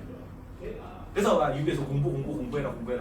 근데 도교는 공부하지 말라 그래요. 그런 분별적 지혜, 인의 예지를 가르치는 그런 지혜 때문에 사회 제도, 질서, 규범 이런 걸 만들고 그래서 사회가 혼란하다 보니까 반대 입장입니다. 유교가 도교랑 싸우는 입장이라서. 이해가죠? 여튼 4번 배움을 통해 얻는 교육이지. 인의 예지를 나누는 삶, 천인 가별 이런 거 용어가 나오죠. 그 다음에 정약용이라는 사람이고 천재교과에만 나오는데 참고로 말해주세요. 교과서 안 나오니까. 장충은 작년에 이거를 프린트로 내줘가지고 따로 시험에 나오긴 했다. 장충 빼고는 아마 독성 모성은 나올지 안 나올지 모르겠는데 용어만 좀 알아봅시다. 자, 열복이라는 게 있고 청복이라는 게 있어요. 열복은 가슴을 뜨겁게 하는 사람, 행복이야. 가슴을 뜨겁게 하는 행복. 세속적 출세입니다. 출장 입상이라는 용어 나오는데 그 조선시대 선비로서 제일 잘 나가는 거 뭐냐면은 이제 과거에 급제해서 재상이 되는 거. 들어와서는 재상이다. 상자가 재상상자거든. 그다음에 예전에 전쟁을 지휘하는 장수는 다 누구였냐면 다 문관이에요. 윤관, 별무관 이끌었잖아. 문관이야. 강남찬 장군이 문관이에요. 조선시대 이후에만 문과가 생겨. 고려시대까지는 전부 다 문관들이 가가지고 뭐 그 참모 역할하고 뭐 병력 소집하고 뭐 군대 이끌고 전쟁하고 이랬단 말이야. 왜냐면 그 글자를 알아야 행정 업무를 처리하지. 그때 당시 무신들은 이제 글자를 잘 모르지. 그래서 고려시대까지 가장 관리의 최고 대빵은 출장 입상, 나가서는 장수가 되고 들어와서는 재상으로 나라를 다스린다. 이게 세속적 출세를 나타내는 이제 용어죠. 금이환양 이런 겁니다. 서울대 입상 뭐 이런 거. 열복. 가슴을 뜨겁게 해주는 거죠. 서울대, 삼성 입상. 근데 그거보다 뭐냐면 안빈낙도에서 맑은 행복이죠. 맑은. 깨끗한 행복, 청정한 행복. 하늘이 이거는 가슴을 뜨겁게 해주는 행복이지만 자, 안빈낙도, 안부은 자족 이런 거 하려면 하늘이 아껴서 잘 줄여야지 않는 그런 행복이에요. 그러니까 먹고 살기 어느 정도 이게 내가 경제적 기반이 마련돼야겠죠. 내가 노동 활동을 통해서 생계를 유지하지 않아도 안부은 자족하고 이렇게 그 예전에 다 안빈낙도 하던 사람들은 되게 지주 출신입니다. 지주 출신. 내가 딱히 관리로 녹봉을 받지 않아도 내 이제 소장인들이 다 해가지고 한 절반 나한테 바쳐가지고 먹고 살 수 있는 애들이 이런 거 할 수 있는 거예요. 안빈낙도에서 잘 줄여야지 않는 거죠. 근데 정약용은 뭐 하라고? 요거보다는 요거 하라고. 열복보다는 청복을 추구하라고 하는 겁니다. 이거지 이거 의지, 가난하더라도 정의로운 삶, 떳떳한 삶 이런 거 추구하는 이런 얘기고 참고로 말하죠. 근데 도교 키워드는 뭐냐면 무위자연.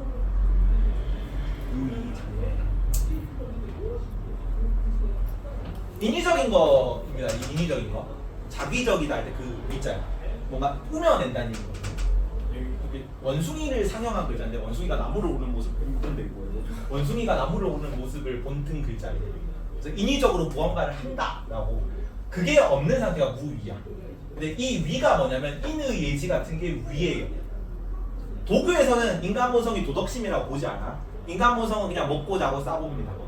자연적 본성에 따르 자연적 본성에 따르는 게 그 행복하다고 보거든. 여기서는 내가 인의 예지를 실천할 때 행복하다고 보고, 여기서는 내가 자연적 본성에 따라 행복하다, 살 때 행복하다고 보는데, 자연적 본성을 거스르는 거죠. 인의 예지 같은 거.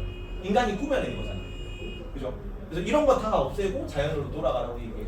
인위적 규범, 인의 예지 같은 걸 제거하고, 그다음에 자연적 본성에 따라 사는 삶이 행복하다고 얘기합니다. 그래서 어떻게 사는 게 자연적 본성에 따라 사는 거야? 물처럼 살라는 거예요. 물처럼. 그래서 상선약수라는 용어가 나와요. 상선약수. 최고의 선은 뭐와 같다? 같은 약자거든요. 최고의 선은 물과 같다라고 얘기를 하는 사람입니다. 나는 자연인이다 하면 되겠죠. 나는 자연인. 마지막 불교. 불교는 불성의 자각. 그래서 본성이 동양에서는 이거 좀 다 다르게 보거든. 여기는 자연적 본성, 여기는 인의 예지, 도덕심. 여기서는 불성이 인간 본성이다. 불성은 부처가 될 수 있는 가능성이에요. 불성은 뭐라고? 부처가 될 수 있는 가능성. 그래서 모든 존재가 다 불성이 될, 부처가 될 수 있는 겁니다. 불교가 내가 3단원 할 때 설명했죠. 불교가 다신교다, 유일신교다. 신이 없다 그랬어. 그리스 신화에서 우리가 제우스가 될 수 없죠. 우리가 야훼가 될 수 없단 말이야. 근데 우리가 부처가 될 수 있어. 그래서 자신의 깨달음을 추구하는 종교지 신을 믿는 종교가 아닙니다. 그래서 모든 존재가 다 부처가 될 수 있는 가능성을 가지고 있어. 그걸 불성이라는 단어로 표현해요. 부처가 될 수 있는 성질이죠. 불성. 괜찮니? 그리고 여기에 불성은 뭐까지 초월하냐면 나머지 다 인간 본성이거든. 세상 만물의 공통 본성이 불성이에요. 그래서 소나무나 돼지도 부처가 될 수 있어. 왜 그러냐면 세상 만물이 서로 연결되어 있다는 거거든. 그거를 연기라는 단어로 표현합니다. 연기. 연기는 인연생기의 줄임말입니다. 인은 원인이고 연은 조건이야. 그래서 원인과 조건으로 일어난 인과관계 뭐 이런 거예요. 그냥 인연이 아니라 인과관계를 때 세상 만물이 다 인과관계로 연결돼 있잖아. 그래서 좀 나랑 상관없는 저 풀 뭐 나무 뭐 이런 거 뭐 돌 이런 것도 다 나랑 인과관계로 연결돼 있다는 얘기야. 내가 지연이 누가 아까 지연이었나? 송지연? 누구지? 지연이 할아버지랑 내가 인연이 있어 없어? 인연이 있어요. 어떻게 있다고 설명하려면 지연이가 내 수업을 듣고 있잖아. 지연이가 내 수업을 들으려면 지연이 아버지 어머니가 만나야겠죠. 근데 지연이 아버지 어머니가 만나려면 지연이 할아버지 할머니가 만나야 돼. 그러면 지연이가 내 수업을 들음으로 해서 지연이 할아버지 할머니가 만난 인과관계가 나한테 온 거예요. 이해가죠? 그래서 내가 너네 할아버지랑 인연을 맺고 있다고. 그게 연기죠. 그래서 세상 만물에 독립적으로 혼자 존재할 수 있는 존재는 없어. 아무리 잘난 놈이라 그래가지고 혼자 공부해서 서울대 합격해서 교과서를 보고 공부를 했을 거 아니야. 교과서를 만든 사람이겠죠. 그지? 내가 저기 뭐 지구 반대편에 있는 뭐 커피 나무랑 아무 관련이 없어 보이지만 내가 커피를 마심으로 커피 나무가 나랑 관련을 맺고 있는 거잖아. 그래서 커피 나무와 내가 다르지 않습니다. 자타불이라 그래요. 나와 남이 다르지 않다. 그래서 세상 만물이 다 연결되어 있고 혼자 존재할 수 없기 때문에 불교에 이상한 말이 있거든요. 색즉시공 이런 거 있죠. 색이 형체야. 존재한다는 겁니다. 공은 존재하지 않는다는 얘기야. 그러면 존재함과 존재하지 않으면 같아. 나와 남도 같아. 자타불이. 생과 사도 같아. 생사이기야. 서로 구분하지 않는다. 세상 만물이 연결되어 있다. 그렇기 때문에 자비라는 개념이 나옵니다. 나와 남을 구분하지 않는 사람. 그래서 불살생이라는 게 나와요. 함부로 해치지 않는다. 왜? 저기 날라다니는 팔이나 나나 똑같은 존재거든. 구별되지 않는 존재거든. 서로 뒤엉켜 있는 존재거든. 이해가니? 그래서 세상 만물이 서로 연결되어 있기 때문에 고정불변한 나는 없다. 그러니까 이거에 집착하기 때문에 세상이 고통에 가득 차 있다고 부처는 보거든요. 너네가 그래서 어떤 영원한 고정된 실체 같은 게 존재하지 않기 때문에 거기에 대한 집착을 끊어내라. 그게 해탈이야. 너네가 지금 고통받고 있는 이유는 뭐냐면 성적에 집착하고 있기 때문이거든. 성적에 대한 집착을 끊어내는 걸 해탈이라 그래. 성적에 대해 해탈하잖아. 네가 5등급을 받든 4등급을 받든 1등급을 받든 아무 고통이 없어요. 이성관계에 대해서 해탈하잖아. 그러면 남자친구가 있든 여자친구가 없든 뭐 여자친구가 바가지를 긁든 남자친구가 바람을 피든 아무 고통이 없어 나한테. 왜? 거기에 대해 집착하지 않으니까. 그래서 모든 존재들의 다 집착을 끊어내는 상태를 뭐라 그러면 열반이라 그래요. 그리고 거기에 이른 상태가 부처입니다. 아무것에도 집착하지 않기 때문에 왜? 모든 것은 고정불변하는 나는 없거든요. 고정불변한 실체는 없거든. 너네 성적은 90년 이에 아무 쓸모가 없어. 그죠? 90년 있으면 사라질 성적이잖아. 근데 너 영원할 것처럼 막 고통받으면서 공부하고 있는 게 성적에 집착하고 있는 게 그래서 너네가 고통스럽다 얘기를 하는 거죠. 교장님. 그래서 요거를 깨닫고 서로 연결되어 있고 나라는 존재는 허상에 불과하다는 걸 깨달으면 집착을 벗어낼 수 있고 그래서 행복할 수 있다. 그 상태를 뭐라 그러면 열반이라고 해요. 열반 맞나? 해탈이구나. 해탈은 개별 사물에 대한 거고 모든 것들에 대해 해탈하는 상태가 열반이다. 그걸 이 열반의 이름 문제를 붙여라고 하고 여기는 해탈 혹은 뭐 열반. 그래서 인생은 다 고통으로 가득 차 있는데 이제 모든 것들에 대해 해탈하면 더 이상 고통받지 않을 거다 이렇게 얘기하는 거죠. 그래서 동양은 구분해야 돼. 유교의 인간 본성, 도덕심, 인의의식. 도교의 인간 본성, 그냥 자연적 본성. 불교의 인간 본성, 부처가 될 수 있는 성질, 불성. 괜춘? 괜춘. 안 괜춘해 보이는데. 봅니다. 의롭지 않더라도 돈이 많고 지위가 높은 것은 튼튼한 것 같아. 거친 음식을 먹고 맹물을 마시며 팔을 붓겨 백을 하도록 의로운 삶. 누구에서? 의로운 삶. 그러니까 얘기해. 배우고 때때로 익히면 이 또한 기쁘지 않겠는가? 유교, 불교, 도교 중에 유교겠죠. 유교. 공자님이 이런 얘기를 했고요. 밑에 나는 행복을 두 가지로 정해. 하나는 지방가직이라서 대장군의 깃발을 세우고 국가의 인장을 허리에 두르고 중앙가직에 들어와서는 이게 출장 일상이잖아. 비단옷을 수레에 타고 사방을 다스릴 계책을 듣는 것. 이게 열복이래. 아까 누가 얘기를 얘기했니? 정약용이 이런 얘기를 했다. 정약용 열복이 열복보다 청복이 중요하다고 얘기하는 사람이야. 정약용이 유교 윤리로 나와. 천재교과에만 나오는데 참고로 말아주세요. 다음. 자, 욕심내는 것보다 더 큰 죄가 없고 만족하면 모르는 것보다 큰 화가 없고 어디로 욕심내는 것보다 큰 허물은 없고 있는 그대로 만족해라. 언제나 만족한다고. 그냥 있는 그대로 뭔가를 꾸며내지 말라는 얘기거든요. 이거는 누구 입장이겠니? 도교다. 도교입니다. 무의, 자연, 상선, 약수 이런 거 얘기하는 거예요. 자, 만물의 상호우전성 서로 연결되어 있다. 그러면 다른 수행을 할 때 세상의 행복인 열반. 불교 입장이겠죠. 불교. 어렵니? 서양 철학보다 쉽지 않습니까? 서양 철학보다 별 내용이 없지 않나요? 넘어가고 선지를 한번 봅시다. 예지야. 자, 불교에서는 수행을 통해 청정한 불성을 형성할 것을 강조합니까? 이거 자주 나오는 낚시 유형인데 불성은 아까 뭐랬어요? 본성이랬죠. 본성은 타고나는 거예요? 형성하는 거예요? 타고나는 거다. 형성한다는 거는 내가 없는 거를 만드는 게 형성하는 거잖아. 후천적일 때 형성한다는 용어를 써. 근데 내가 불성은 이미 가지고 태어나잖아. 형성할 필요가 없죠. 이해가니? 여기서는 써놓으세요. 형성한다 지우고 확충한다 혹은 함양한다라는 용어를 써야 돼요. 이렇게 나오거든요. 본성을 확충하고 이거 유불도 공통으로 본성은 확충하고 함양하는 거지 형성하는 대상이 아니야. 형성하는 대상은 원래 없었는데 후천적으로 만들어내는 게 형성하는 거고 불성이든 도덕심이든 아니면 자연적 본성이든 다 이미 갖추어져서 타고 나는 거예요. 태어나는 거예요. 어쨌든 그래서 틀렸습니다. 준우. 자, 노자는 무의 자연에 따라 아무것도 하지 않고 자연에 따르는 삶을 강조한다. 덕성이 윤리 생윤에 나오는 내용인데 X고요. 아무것도 하지 않는 게 아니야. 무의 자연은. 그러니까 무의 자연이 인위적인 걸 하지 말라는 거거든. 근데 여기 인위적인 거는 인의 예지 같은 거야. 근데 그게 아무것도 하지 말라는 건 아니고 자연적 본성에 따라 사는 거는 장려해요. 내가 먹고 자고 싸고 하는 그런 자연적 본성. 내가 인의 예지 같은 분별적 출장일사 같은 뭐 허욕 막 이런 거를 가지지 말고 그거는 말리고 그건 하지 말고. 근데 그냥 자연적 본성에 따라 소박하고 검소하게 자연에 따라 사는 거. 나는 자연인이라 사는 거는 그렇게 살라고 하잖아. 아무것도 하지 않는 게 아니야. 무의 자연에 따라 자연 그냥 요거만 주면 되겠다.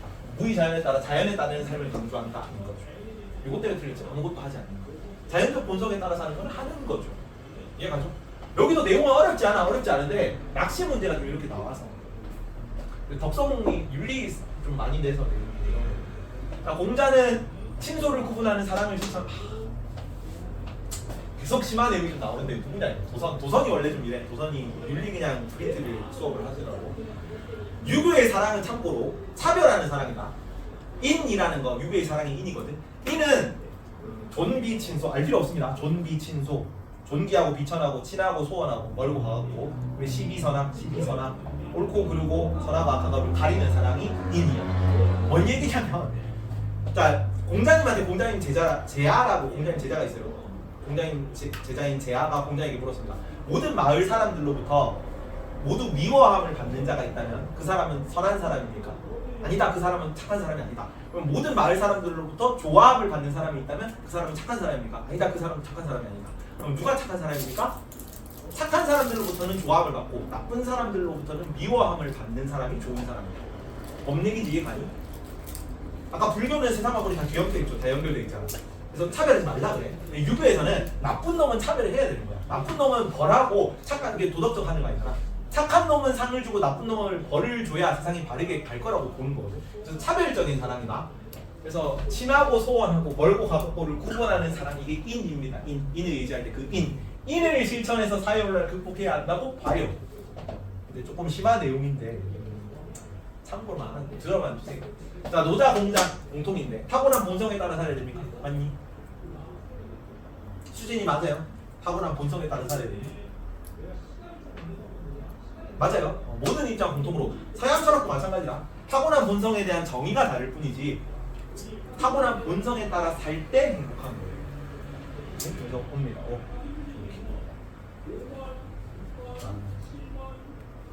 넘어가고 문제 하나만밖에 없기 때문에 같이 풀어봅니다.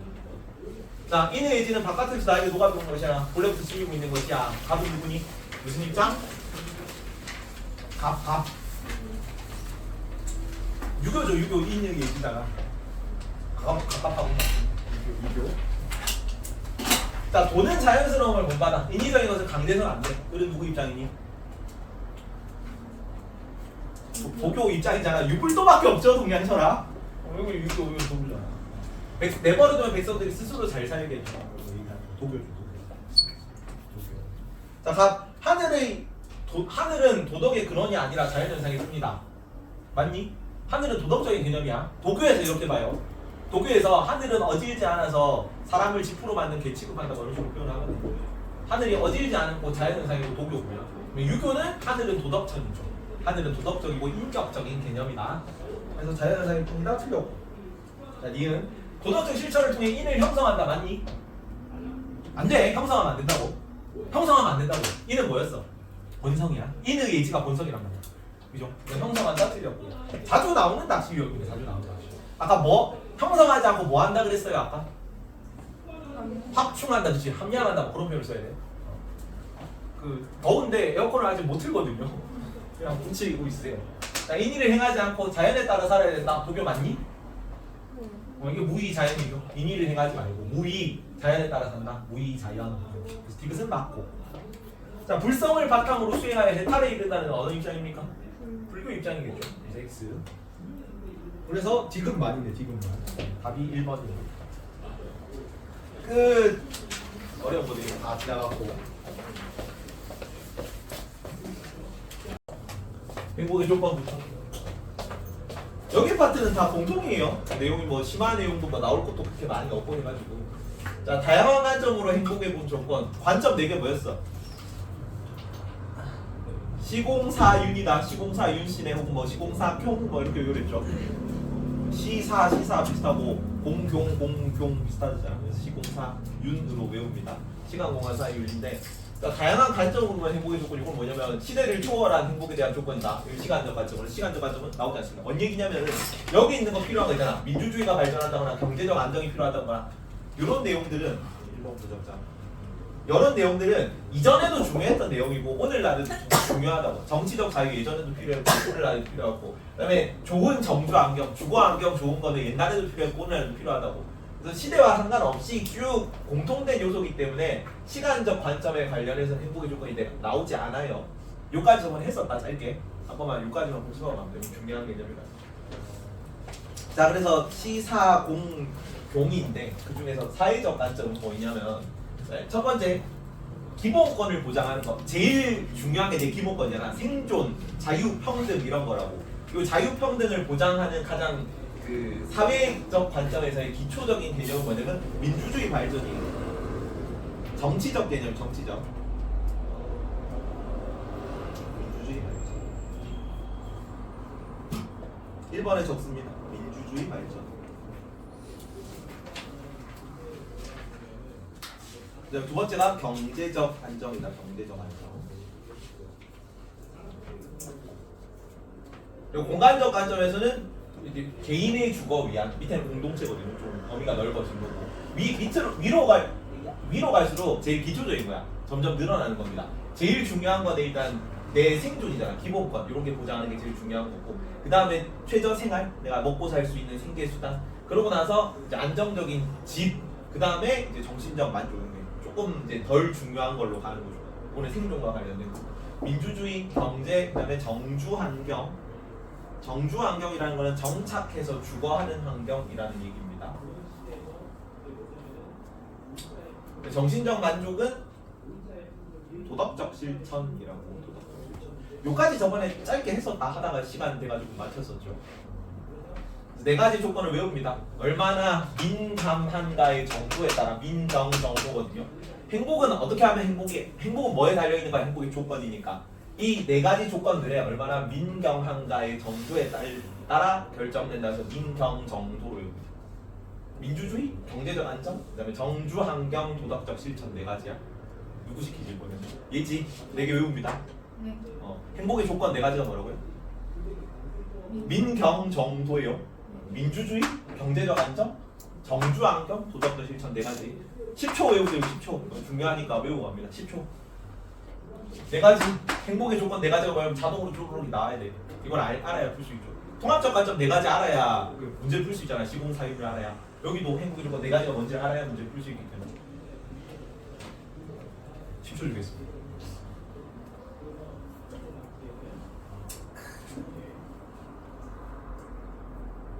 5초.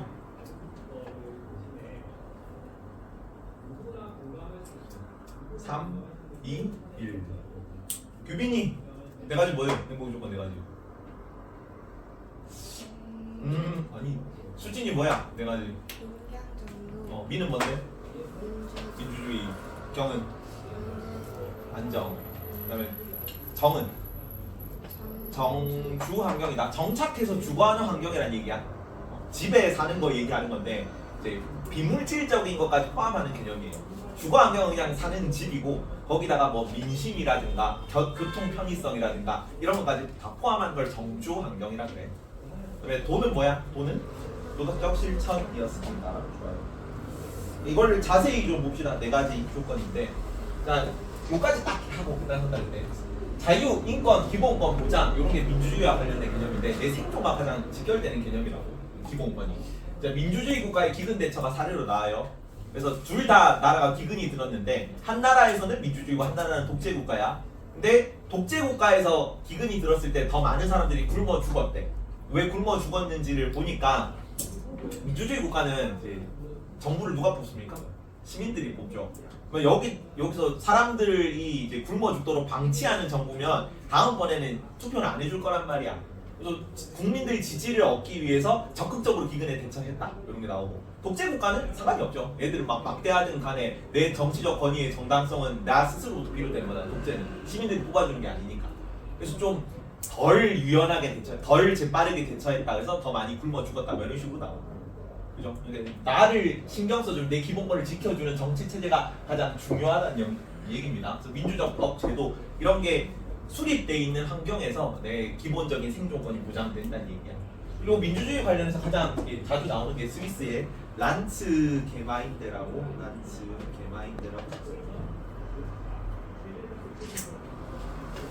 란츠 게마인데는 뭐냐면 주 단위에 그러니까 우리로 치면 구나 뭐 동 단위에서 실시되는 아주 작은 규모의 직접 민주주의를 얘기해요. 스위스가 어디냐면 스위스가 저 뒤에 기후 파트에서 나오죠. 스위스가 이거 산이라고 칩시다. 산. 알프스 산맥 꼭대기 있는 나라거든요. 그래서 산 위에 있는 나라. 산 위. 그래서 산 위니까 인구 밀도가 좀 낮겠죠. 인구가 적단 말이야. 인구가 적으니까 뭐가 가능하냐면 거기도 국가 단위에서 실시는 못되고 오늘날에는 국가 단위 규모에서 직접 민주주의는 불가능합니다. 그래서 여기도 주 정도에서 그러니까 우리로 치면 구나 동 정도 규모의 사람들이 다 모여가지고 거수투표해서 그 주의 일을 결정을 한대요. 근데 지금 현재 남아있는 흔치 않은 직접 민주주의 사례이기 때문에 스위스의 란츠 게마인데가 시험에 나왔습니다. 그래서 이런 거 실시되는 국가가 자기 국가에 대한 만족도 이런 게 높다 이런 걸로 나오고 그리고 북유럽 국가에서 이런 게 제시문에 나오는데 그림에 이렇게 나와요. 민주주의 지수랑 그다음에 북유럽 국가들의 행복 지수가 나와. 그러니까 전 세계 국가들의 행복 지수랑 전 세계 국가들의 민주주의 지수를 딱 나열하니까 이 민주주의 지수가 상위 10개 국가인 나라 중에 북유럽 국가가 많았거든요. 근데 걔네들이 전부 다 행복 지수에서 상위권 국가들을 차지했다. 이런 게 나와. 그래서 민주주의가 많이 발전한 나라일수록 행복도가 높은 국민들이 많더라. 이런 걸 얘기하는 거죠. 그래서 가장 첫 번째로 나오는 건 민주주의다. 이런 게 그냥 제시문에서 제시되는 사례들일 거고요. 민주주의 발전. 그리고 시민의 뭐도 필요하냐면 정치의식, 참여의식 이런 것도 필요하다. 여기는 책임의식이 되는데 시민의 책임의식. 이거는 사회적인 거죠. 민주적 법, 제도 이런 것도 갖추어져야 되고 우리도 참여를 열심히 해야 된다. 정치 참여, 책임의식 이런 걸 사야 되죠. 둘 다 필요하다는 얘기. 다음 두 번째 조건 뭐였지? 민경 정도니까 경제적 안정, 경제적 안정 별이 돼 있죠. 아주 중요합니다. 아주. 빈출 주제라는 얘기야. 무조건 한 문제가 나온다는 얘기고요. 첫 번째는 이스털린의 역설입니다. 이스털린의 역설.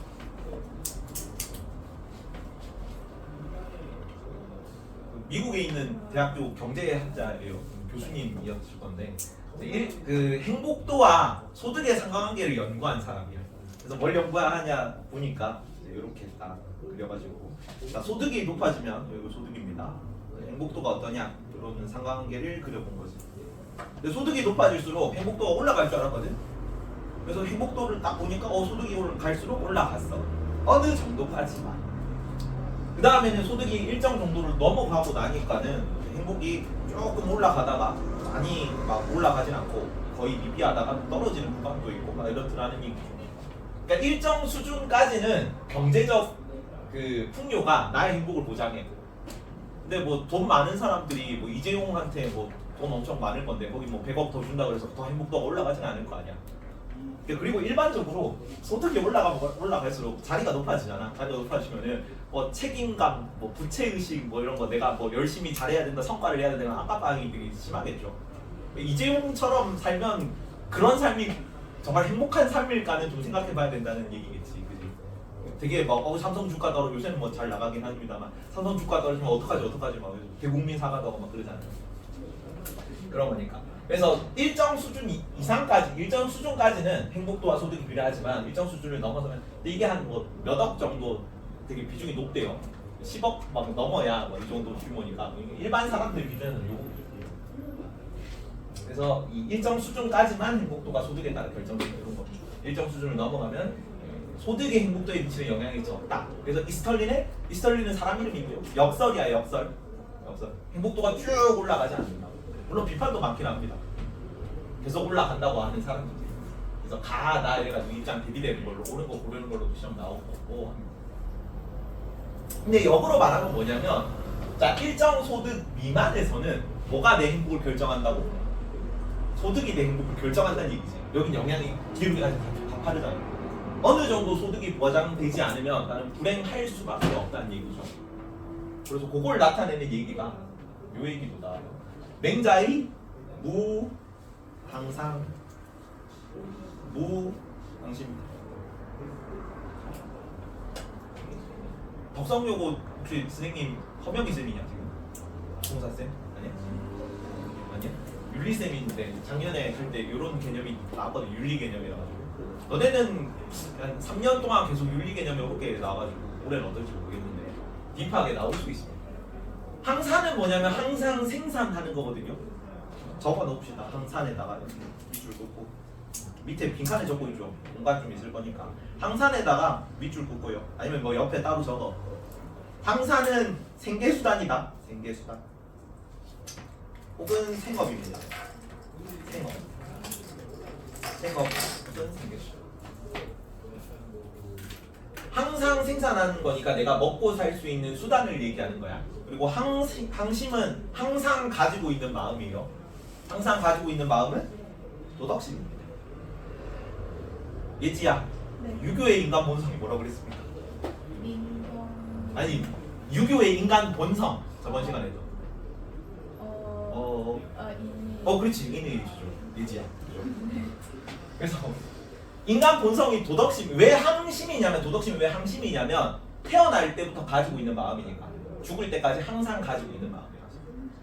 이해가죠? 태어날 때부터 가지고 있잖아. 항상 가지고 있는 마음이지. 근데 서양이든 동양이든 어떻게 하면 사람이 행복하다? 본성에 맞추어서 살 때 행복하다. 유교에서는 어떤 게 행복한 겁니까? 도덕적으로, 그치, 이니지를 실천해야지. 도덕적으로 살 때 행복하다야. 근데 내가 항상이 보장되면, 생계수단이 먹고 살 길이 있으면 도덕심을 유지하며 살 수 있는데 먹고 살 길이 없어. 그럼 어떻게 해야 돼? 빵을 훔쳐야죠. 이해가지? 그럼 뭐 어떻게 되는 거야? 불행한 거예요. 유교 개념으로는. 내가 도덕적으로 살고 싶은데 도덕적으로 살 수 없는 거죠. 그지? 그래서 맹자가 그런 군주는 쫓아내도 된다 그랬어요. 역설혁명 가능하다 그랬거든요. 괜찮죠? 생업이 보장되지 않으면, 항상이 없으면 도덕심을 유지할 수 없다. 항심을 유지할 수 없다. 뭐와 관련된 개념이라고? 경제적 안정과 관련된 개념이다. 경제적으로 안정되지 못하면 불행하다고. 백성들이 불행하다고. 그 얘기입니다. 이해가니? 둘 다죠, 둘 다. 일정 소득 이상이면 행복도가 인간에게 미치는 영향이 미비한데, 일정 소득 미만이면 행복도가 영향을 아주 크게 미친다는 얘기입니다. 둘 다 중요합니다. 경제적 안정은 많이 나오기 때문에. 조금 이따 문제에서 봅시다. 다음, 요거까지 외워야 되는데 외울 게 좀 많긴 하죠. 통합사회 기본 내용은 다 암기라서. 정주환경과 관련해서는 둘 다 나온다. 물리적인 거, 주거환경이냐 물리적인 거야? 물리적인 것만 주거환경이고, 만족감, 편의성, 경제성 이런 게 정신적인 영역입니다. 이걸 둘 다 포함해서 정주환경이라 그래요. 정착해서 주거하는 게 정주죠. 우린 정주민족이잖아. 농경민족은 다 정주민족이죠. 집 빡시게 짓고 농사 지으면 제자리에 계속 사니까. 그래서 이 정주환경과 관련해서 이중환이라는 사람이 있어요. 들어봤니? 택리지라는 책을 쓴 사람입니다. 잘 모르던데. 그래서 택리지라는 책에 택리지는 지리지예요. 지리지는 뭐냐면, 지도는 네이버 맵, 카카오 맵 이런 거, 네이버 지도, 카카오 맵 이런 거고, 지리지는 여행 안내서 뭐 이런 거예요. 여행 가이드북. 각 지방에 어느 지역에는 뭐가 맛집이고, 여기는 여기가 명물이고, 뭐는 여기가 유명해. 뭐 이런 거를 쭉 고을별로 소개해 놓은 거야. 근데 그 택리지의 내용 안에 제일 첫 페이지에 내가 여러 고장을 돌아다녀 보면서 그 지역의 명물 막 이런 거, 지역의 특색 뭐 이런 걸 조사해 보니까 살기 좋은 지역에는 조건이 있더라. 그거를 거주 가능한 지역의 조건이야. 그래서 가거지라고 부릅니다. 가거지 조건 4가지를 꼽아놨어. 제일 앞에 보면 가거지 조건 4가지를 외워야 돼요. 와우. 4가지가 있는데, 첫 번째 명당 자리다. 지리라 그래요. 풍수 지리상 명단이에요. 풍수 지리상 명단. 뭐 관련해서 어떤 단어가 나오면 배산 임수가 나옵니다. 배산은 뜻이 뭐지? 산을 등지고, 그렇지. 임수는 물을 가까이 한다. 산을 보통 뒤에 등지거든요. 그래서 우리는 겨울에 어디서 바람이 불어? 북서의 열풍이 불어오죠. 추운 바람이 불잖아, 북쪽에서. 그래서 그 북쪽의 추운 바람을 막아주고, 그다음에 외적 침입도 주로 고려시대까지는 왜군을 임진왜란 이전까지는 좀 산발적으로만 나왔어요. 고려 말까지는. 그래서 주로 외적은 어디서 들어왔냐? 북쪽에서 들어왔습니다. 말 타고. 그래서 걔네들 이제 등 뒤에서 막아주고 뭐 이런 거 얘기하는 거야. 그다음에 물이 가까운 거는 내가 집을 딱 문을 열고 앞을 집 문을 열고 현관문을 열고 나오면 앞에 지하철역이 있는 거예요. 당시에는 역세권이라는 얘기야. 그때는 그 강을 따라서 교통통신이 발달했잖아. 그죠? 그래서 이런 2가지 조건을 만족하는 거.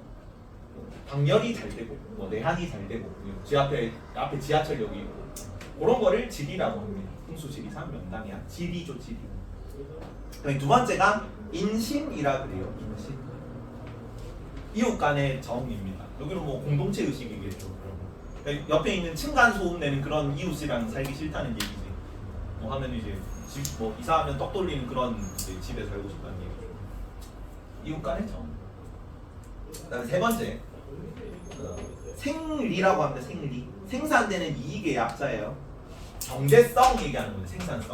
이때는 농업사회이기 때문에 뭐 얘기하냐면 뭐 농사가 잘 되는 지역 이런 걸 얘기하거든. 뭐 땅이 비옥하고 뭐 이런 걸 얘기하는데, 지금으로 치면 뭐 상업적, 뭐 교통 결절지 뭐 이런 개념이겠지. 그러니까 카페를 차릴 때 저 산골짜기에 카페를 차리는 게 살기 좋은 지역입니까? 아니면 역 바로 앞에 카페를 내는 게 더 살기 좋은 지역이겠습니까? 역 앞에 내는 게 장사가 잘 되겠지. 그 얘기하는 겁니다. 생산되는 이익이 많은 지역. 마지막으로 산수다. 산수. 지인 생산인데 산수. 빼어난 경치를 가지고 있습니다. 네 가지. 이거랑 보통 바꿔서 돼요. 자, 빼어난 경치, 지리 뭐 이런 거 낸단 말이야. 풍수, 지리, 명당, 산수 뭐 이런 거 낸단 말이야. 그래서 뭐를 뜻하는 건지를 4개를 외워야 됩니다. 그래서 뒤에 외우는 거를 적어놨는데 나는 역사학과를 나왔기 때문에 통합사를 갖추고 있지만 이중환이라는 사람이 들어봤거든요. 원래 공부할 때.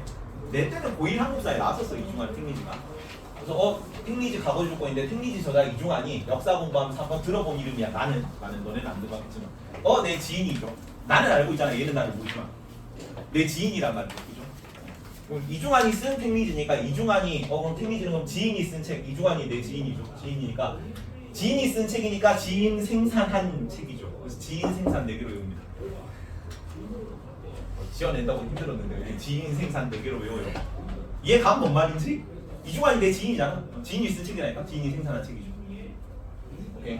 이것도 외웁니다. 이것도 중요하다. 4가지. 뭐인지까지 알고 있어야 돼. 얘네는. 지리가 풍수, 지리 얘기하는 거다. 배산임수. 인심은 이웃 간의 정 얘기하는 거다. 생리는 생산되는 이 경제성 얘기하는 거다. 산수는 빼어난 경치 얘기하는 겁니다. 10일 겁니다. 15초. 중요하기 때문에.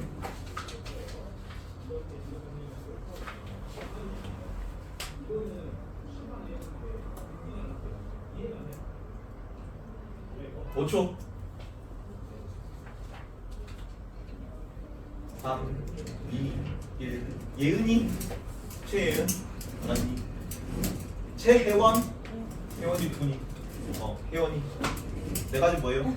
이중안에 가거지조 탱리지에 나온 가거지 조건 4가지 뭐예요? 지리는 뭔데? 풍수지리상 명당. 그 다음에 인심은 이웃 간의 정. 그 다음에 생리는 이익 생산될 이익 경제성. 마지막으로 산수는 뭐지? 빼어난 경치예요. 4가지. 문제를 하나만 그냥 보고 가자. 뒤에 뭐 나와 있을 건데 뭐 이런 식으로 나오거든요. 몇 페이지냐? 29페이지 보면 33번에 9번 나오거든요. 이런 식으로 나옵니다. 이상적인 존재. 사랑이 살토로는 첫째 지리가 좋아야 된다. 기획은 경관이 아름답고 빼어난 것을 말한다. 맞아? 아니겠지. 이거 뭐예요? 경관이 아름답고 빼어난 거 뭡니까? 산수야. 그래서 이거를 4개를 안 외우면 이런 거 못 맞추겠죠. 이런 건 따로 암기를 해야 된다는 얘기입니다. 틀렸고. 니은, 생리는 농업, 유통 등 경제활동에 유리한 여건을 말합니까? 맞죠? 답이 2번이겠죠. 옳지 않은 것이면 답이 1번이겠네.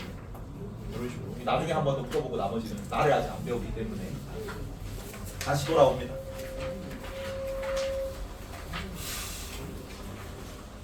자, 그리고 우리 시공사윤 할 때 공간적 관점에서 무슨 환경 나눈다 그랬어. 그 지표상의 활동은 무슨 환경과 무슨 환경으로 나눈다. 자연환경과 기후, 지형 이런 거. 그 다음에 무슨 환경? 인문환경, 사람이 만들어낸 환경으로 나눈다고 했습니다.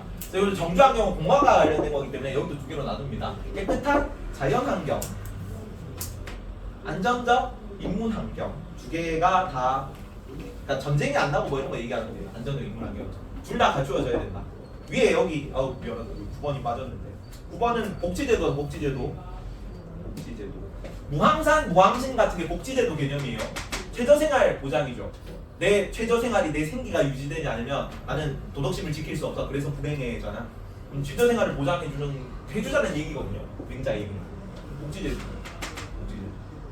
복지제도 같은 게 이제 조건으로 필요하고 경제적 안정과 관련해서 정주환경에서는 깨끗한 자연, 안정적 인문환경 이런 게 필요하다. 이런 거 뭐 지리, 산수 이런 거는 자연환경일 거고 생리나 인신 같으면 인문환경이겠죠. 그죠? 이런 게 둘 다 필요하다. 마지막 도덕적 실천. 여기는 헬퍼스 하이라고 영어를 씁니다. 헬퍼스 하이.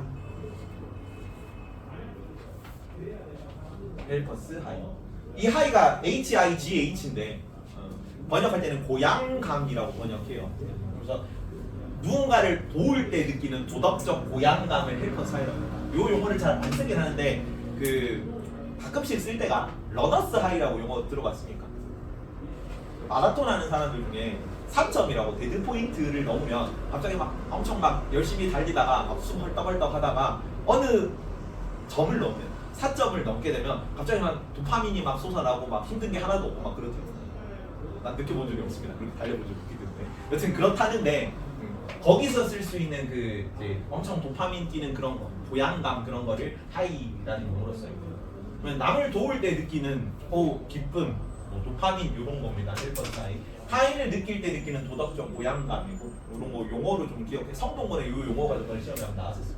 1번 하이. 도덕적 실천과 관련된 거야. 그다음에 소크라테스에서는 어떤 용어가 나오냐면 성찰하지 않는 삶 혹은 반성하지 않는 삶. 반성하지 않는 삶은 가치가 없다라고 나옵니다. 고성도성이 미래인가? 성수는 비상이고. 여기는 무슨 뜻이냐면 여기는 소크라테스는 주지주의라서 제대로 알기만 하면 바로 도덕적 실천이 가능하다고 보거든요. 좀 어려운 내용이긴 한데. 그래서 내가 제대로 알면 바로 도덕적이게 되고 바로 도덕적이면 바로 행복한 거예요. 준우 그 담배를 뭐 안 피겠지만 피니 혹시? 담배를 안 피겠지만 저 멀리 가상 세계의 어떤 준우가 담배를 피고 있다고 합시다. 근데 왜 담배를 못 끊고 있니? 소크라테스한테 이런 얘기를 하잖아. 소크라테스는 그 네가 담배가 얼마나 해로운지를 제대로 모르고 있기 때문이라고 대답해요. 네가 진짜 제대로 안다면 악을 행할 수가 없을 거라고 얘기합니다. 네가 무지하기 때문에 악한 일을 행한다고. 네가 불행할 일을 하지 않을 거라는 얘기죠. 제대로 안다면. 그래서 내가 도덕적으로 제대로 알고 있는지를 끊임없이 성찰하라는 얘기야. 반성하지 않는 여기 반성, 뭐 성찰 이건 제대로 알기 위한 노력을 하는 거야. 괜찮니? 그러니까 여기는 내가 담배가 얼마나 해로운지를 제대로 알면 바로 담배를 끊고 바로 행복할 수 있다. 뭐 이런 개념이라서. 그래서 참된 삶에 대한 성찰을 통해서 이 성찰은 도덕적 성찰 얘기한다. 올바른 지혜에 대한 탐구가 곧 도덕적 실천에 대한 거기 때문에 참된 삶에 대한 성찰하는 게 도덕적인 삶을 살 수 있고 그럼 바로 행복해진다라고 얘기하는 사람입니다. 괜찮죠? 이런 개념들이 나온다. 마지막으로 사회적 자본이라는 용어만 좀 알아둡시다. 사회적 자본. 사회적 자본은 용어가 좀 생소하기 때문에 밑에 적어놨어요. 구성원과 발생하는 유대감, 신뢰 등 유형의 자산으로 사회 내 관계 속에 생기는 모든 가치의 종합입니다. 개인적 자산은 내 능력, 뭐 재력, 뭐 이런 거야. 개인적 자산이라는 그거는 내가 쓸 수 있는 자본 얘기하는 거지. 근데 사회적 자본은 개인이 가지지 않는 공동체 구성원들 사이의 유대감, 결속력 뭐 이런 거야.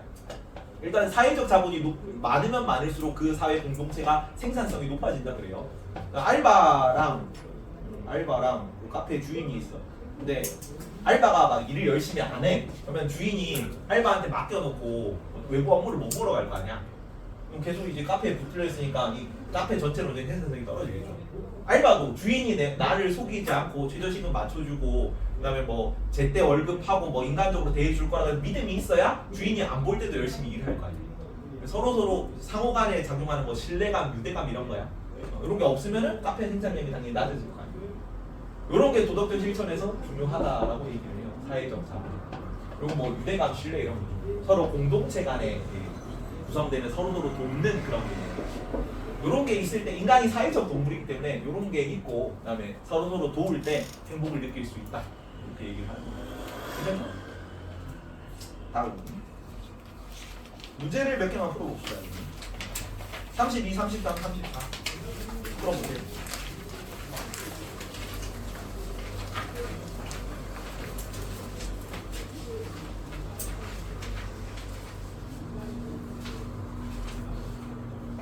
이거는 조금 지역적인데 A가 정주 환경이다. 정주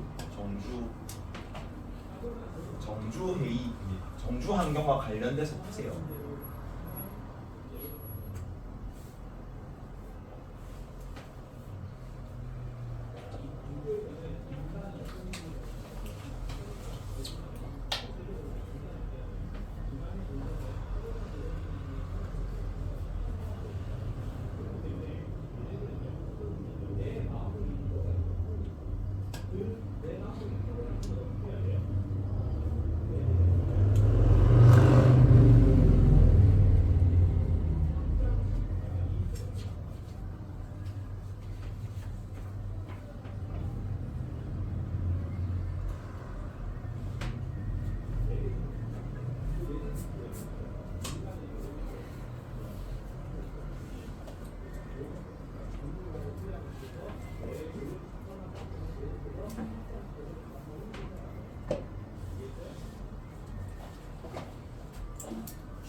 34번이 약간 보성 스타일인데 문제를 이런 식으로 돼요.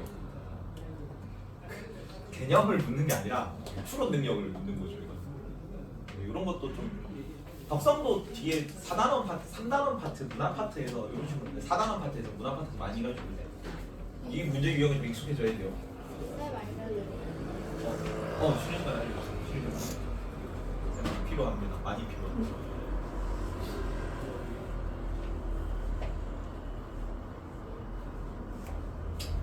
(30초)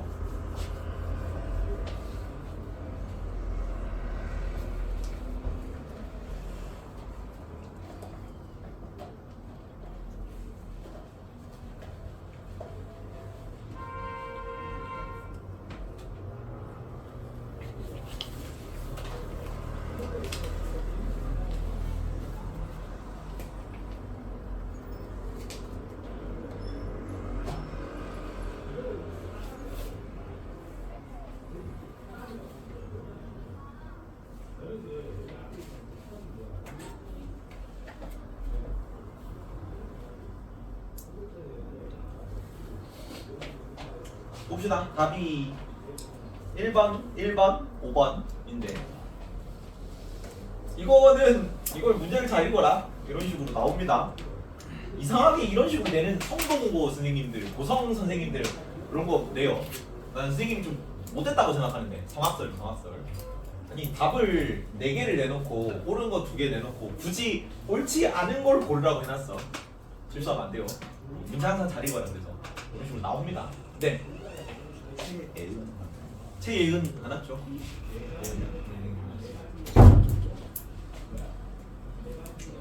자, A는 정주회의 선언문인데 여기 읽어보면은 이렇게 좀 그 이전 교육과정 내용이라서 너네 교과서에 안 실려있는 제시문이야 이 제시문은. 근데 뭐 의복, 주택, 물, 하수도 설계를 하겠죠. 이 4가지 중에 4가지 조건 뭐예요? 행복의 조건 4가지. 예지 뭐니? 4가지 조건. 민경 정도. 민주주의, 경제적 안정, 정주환경, 도덕적 실천 중에서는 정주환경 같죠 이게. 이제 정주환경으로 푸는데 질 높은 정주환경은 필요한 주택수가 공급되면 충족됩니까? 안 되죠. 정주환경이란 거는 주거환경 플러스 뭐까지? 정신적 만족감까지 포함하는 개념이야. 교통 편의성, 뭐 인심 이런 거 들어갔잖아요. 그래서 이것만으로는 부족하다. X. 질 높아지려면 다 충족돼야 되거든요. 쾌적한 환경을 위해 상수도 하수를 분리시켜 설치해야죠. 자연환경 얘기하는 거지. 상수도는 그 우리가 위에서 내려오는 물 받는 거, 그다음에 우리가 쓰고 버리는 물이 하수도야. 분리돼야 되겠죠 당연히. 그래서 분리시켜 설치하는 거 맞고요. A 문제는 정주환경 문제는 도시화에 따른 빈곤 불평등 복지 혜택을 줄이는 방향이 아니라 늘려야겠죠 이거는. 그리고 복지 혜택은 뭐와 관련된 개념이야? 경제적 안정과 관련된 개념이야. X입니다. 일정한 장소에 자리 잡고 살아가기 위해 필요한 제반 환경 맞죠. 이거 자체는 그렇게 어렵진 않은데 굳이 관련이 없는 내용 고르라 그래가지고 답이 니은하면 틀려. 1번입니다. 이것도 니은을 굳이 내놨어. 쌤이 나쁜 거죠 이거는. 낚시 문제고요. 그다음에 이상적인 정주환경 밑에는 현대에 중요하게 여기는 조건이다. 현대에 들어서 중요하게 여기는 정주환권의 조건들인데 다양화되고 정신적인 게 늘어났어요. 뭐 시설 편의성, 접근성, 녹지 면적 비중, 적당한 가격, 주거 비용, 우수한 교육 여건, 인접성 이런 거. 옛날보다 훨씬 다양해졌다는 얘기인데 아까 이건 했죠. 경관이 아름답고 뛰어난 건 뭐라고? 경관이 아름답고 뛰어난 거 산수다 산수 질이 아니고요. 농업 유통 경제성 유리한 여건 맞죠? 생리 맞고. 그다음에 가는 전통사회 건 생리지니까 나는 현대사회 정주환경을 살핀 건 맞고. 가는 자연환경 나는 사회문화적 환경을 조금 더 중시해 여기는 거죠 이거는 맞고요. 그래서 자연환경과 인문환경 둘 다 고려하는 거다. 근데 둘 다. 근데 오늘날에는 뭐가 좀 더 인문환경도 요소가 좀 더 중요해졌다고. 가나 모두 정주환경 모두 공통적으로 자연환경 경제 요건을 고려하고 있는 거 맞죠? 둘 다 뭐 경제적 요건 적당한 주택 가격은 경제적 요건이잖아. 여기 생리 경제적 요건이잖아. 그죠? 그다음에 자연환경 여기는 뭐 질이 자연환경이죠. 배산임수잖아요. 여기는 공원 및 녹지 면적 비중이 이게 자연환경이겠지. 둘 다 고려하고 있는 거야. 그래서 옳은 내용이고 1번만 틀렸습니다. 이거는 같이 한번 풀어봅시다. 자, 문제 이런 식의 유형에 익숙해져라. 변별력 문제는 이런 게 변별력 문제예요. 한두 문제씩 이런 게 나올 겁니다. 성수고는 작년에는 안 나왔었거든. 작년에 그냥 내용이 좀 어려운 내용으로 심한 내용이 많이 나오고 윤리에서 이런 식으로 문제 유형은 안 나왔는데 덕성 고성은 많이 나옵니다. 이런 게. 자, 란츠 게마인데 직접 민주주의 맞다 그랬습니까 아까? 직접 민주주의야. 아, 그리고 용어를 좀 알아둬라. 직접 민주주의 반대말이 뭐죠? 간접 민주주의. 간접 민주주의를 뭐라고도 부른다? 대의 민주주의가 간접 민주주의야. 대의 민주주의 뜻이 뭡니까? 그치. 의사를 대신한다, 의사를 대표한다는 뜻이야. 간접 민주주의 뜻이죠. 투표는 직접 민주주의 요소 맞아 틀려. 투표. 간접 민주주의예요. 대표를 뽑는 거잖아. 간접 민주주의 요소야. 뭐 이런 거 청문회, 뭐 공청회 참가, 뭐 주민 발언, 주민 소환 제도 이렇게 쭉 적어놓고 투표 적어놔. 투표는 간접 민주주의 정치야. 틀린 내용입니다. 투표가 들어가면 대표를 뽑는 거잖아. 대표를 뽑아가지고 내 대신에 의사결정을 맡기는 거죠. 대의 민주주의지. 그거까지 좀 기억을 하시고. 근데 란츠 게마인드는 직접 민주주의 맞다고요. 오른손이죠, 오른손. 근데 응답이 X니까 몇 점이야? 0포인트입니다. 그리고 O랑 헷갈리기 때문에 포인트 적을 때 이름이 적고 왔니 이름? 좋습니다. 이거 받으시고. 그 점수 기록할 때는 0이랑 O랑 헷갈리거든요. 0포인트 항상 붙여주세요. 얘는 O인데 응답이 X니까 0포인트 줘. 틀렸잖아. 그지? 스위스마다 지역마다 특색 있는 정치제도가 존재한다. 이게 그 란츠 게마인데가 어떤 몇몇 주에서만 시행되는 특징적인 제도야. 그러니까 모든 주에서 다 직접 민주주의 하진 않겠죠. 그래서 지역마다 특색 있는 정치제도가 존재하는 건 맞아요. 맞는데 오니까 1포인트예요. 근데 2포인트죠. 근데 여기가 오니까 그럼 여기가 1포인트가 돼야 되니까 기억에는 오른선지가 들어가야 된다는 얘기입니다. 괜찮죠? 끄덕끄덕. 여기 오른선지 들어가면 되는데, 자, 응답자는 진술 1의 응답으로 1점을 획득했다. 틀렸죠? 0점이잖아. X고요. 그 다음에 진술 1과 달리 진술 2에 대한 응답은 틀렸다. 둘 다 틀렸는데 둘 다 맞잖아. 1, 2가 둘 다 오른선지잖아요. 진술 1과 달리 2에 대한 응답은 틀렸다. 둘 다 맞습니다. 응답은 틀렸고요.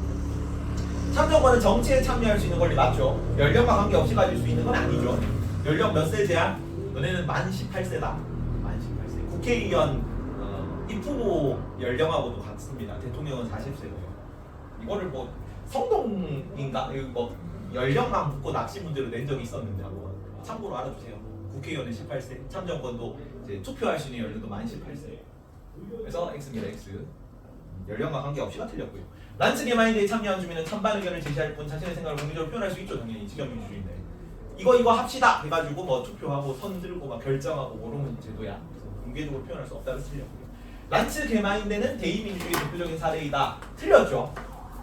들어갈 수 없다니까 맞는 거야.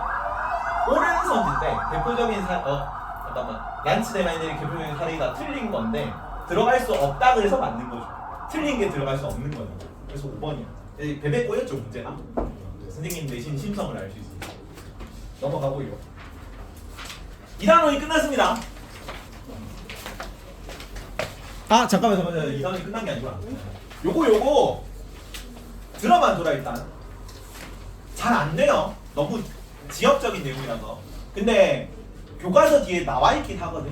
교과서 뒤에 나와 있어. 그래서 재작년 덕성여고 선생님들이 주제 탐구 이런 거 진짜 막 교과서 뒤에 짜지를 뿌리하는 거 막 이런 걸 내는 쌤이 좀 있어가지고 만들었습니다. 일단 만들었는데 아마 대부분 용이죠, 용.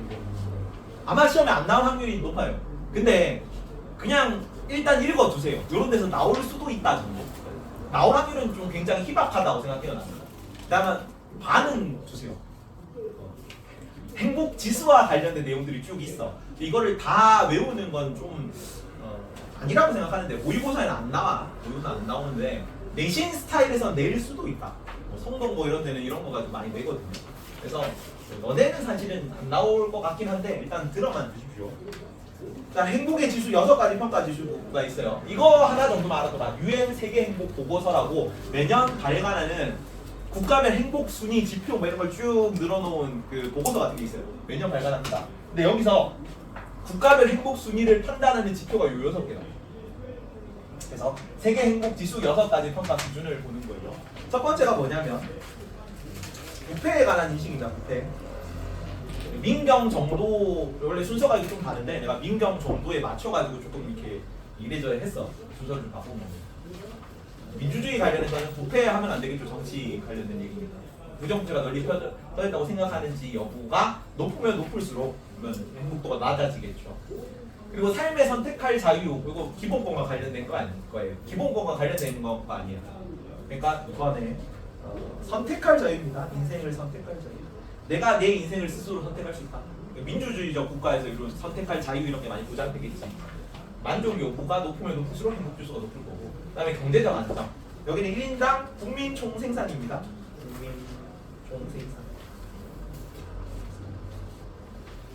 국내 총생산입니다. 국내 총생산이죠. GDP가 국가 경제력 척도다 일반적으로. 그래서 1년 동안 국가가 돈 얼마나 플러스 됐는지로 외웁니다. 국가가 돈 얼마나 플러스 됐는지. 원래는 이제 도메스틱 프로덕트입니다. 그래서 거버먼트 도메스틱 프로덕트에서 국내에서 생산한 양의 그로스 오브 도메스틱 프로덕트인데 그냥 국가가 돈 얼마나 플러스 됐는지로 외웁니다. 5분 있다 합시다. 마저 하자. 국내 총생산이고요. 국내 총생산이가 당연히 경제적 효과라고 관련된 거겠죠. 경제적 안정이고. 다음에 건강 기대 수명이다. 기대 수명. 이게 네 가지 조건이 안 들어가서 내가 어떻게 그냥 좀 이렇게 바꿔서 그냥 프린트가 없니? 예은아? 프린트 받아줘 지금. 이게 주거랑 기대 수명이랑 좀 관련이 없기 때문에 어떤 식으로 그냥 대충 때려 맞췄냐면 선택할 자유가 정치 참여에 대한 선택이니까 이거는 뭐 민주주의 이런 거랑 관련된 거고 기대 수명의 살다랑 거주하다의 살다랑 약간 영어 단어는 다르죠. 라이브랑 리사이드인데 산다는 개념이랑 동음 이의 관계잖아. 발음이 같죠. 그래서 오래 산다랑 그 좋은 환경에서 산다랑 연관해가지고 그냥 외우십시오. 그래서 물음표야. 억지로 끼워 맞춘 겁니다. 이건 넣으려고. 다음 관용이다. 관용은 기부 여부를 가지고 판단을 한답니다. 지난 한 달간 기부 액수가 많으면 많을수록 사실은 기부를 많이 하려면 경제적으로 여유가 있어야겠죠. 그래서 기부를 많이 하면 많이 할수록 행복도가 높답니다. 도덕적 실천과 관련된 거 있지. 헬퍼스아이 개념이잖아요. 그죠? 그다음에 사회적 자원, 사회적 지원. 문제가 생겼을 때 주변에 누군가 나를 도울 수 있는 사람이 있어. 그게 국가든 주변 사람이든 간에 그런 도움을 줄 수 있는 사람이 많으면 많을수록 내가 행복도가 높다는 얘기죠. 그리고 공동체적으로 서로 돕는다는 얘기니까 뭐 사회적 자본과 관련된 얘기겠죠. 도덕적 실천과 관련된다. 이런 식으로 6가지 있는데 일단은 외우지는 마라. 근데 시험 기간에 혹시나 학교에서 언급했다면 외워야 돼요. 이거는. 괜찮죠? 일단 넘어가보죠. 다양한 지수가 있다면 참고로 말아주세요. 행복 보고서 이거 매년 발간한다 그랬지. 거기서 이제 6가지 있는 지수를 뭐라고 하면 세계 행복 지수라고 그래요. 세계 행복 지수. 요거 얘기하는 거예요. 요거. 천재 효과 이게 되게 자세히 나와. 근데 이거를 다 외우지는 말고 뭐 이런 거의 지수 이름 정도만 알아두면 일단은 좋습니다. 혹시나 나올까봐. 다음에 인간 개발 지수라는 게 있고요. 인간 개발 지수.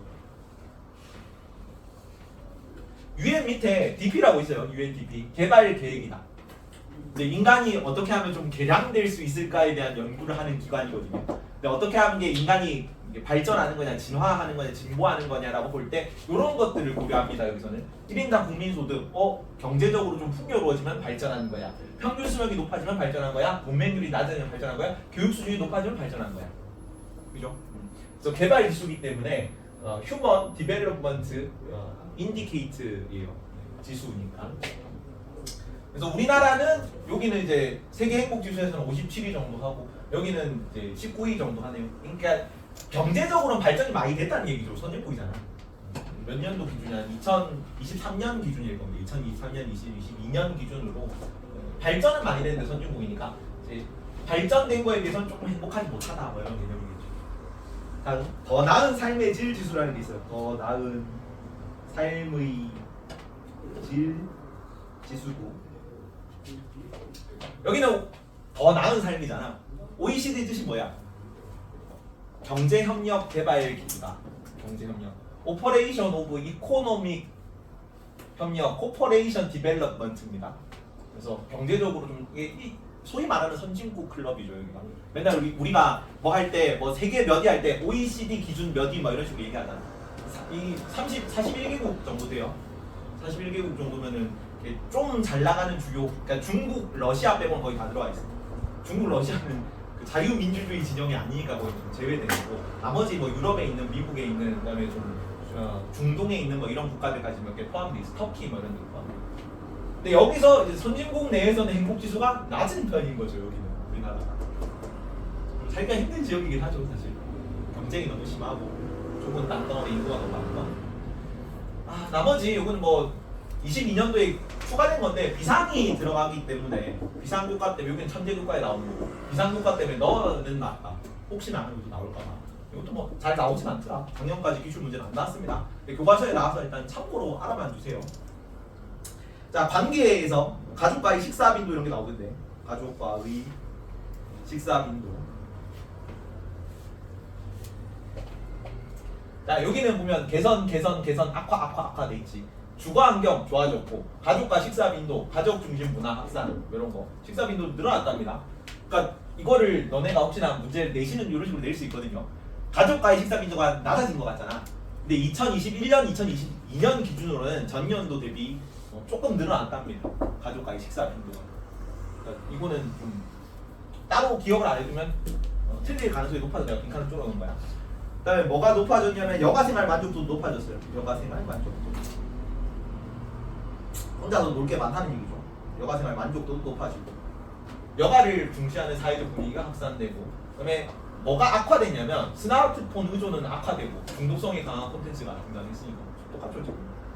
건강은 영양결핍률이 늘어났습니다. 이것도 영양결핍률이 줄어든 것 같잖아. 우리 그냥 일반적인 생각으로. 근데 늘어났기 때문에 조금 안 외우면 틀릴 것 같아서 빈칸을 뚫어놨어요. 건강을 이롭지 않은 다양한 먹거리가 등장하면서 영양결핍률이 악화됐대요. 나머지 뭐 삶의 만족도는 당연히 넘어갑시다.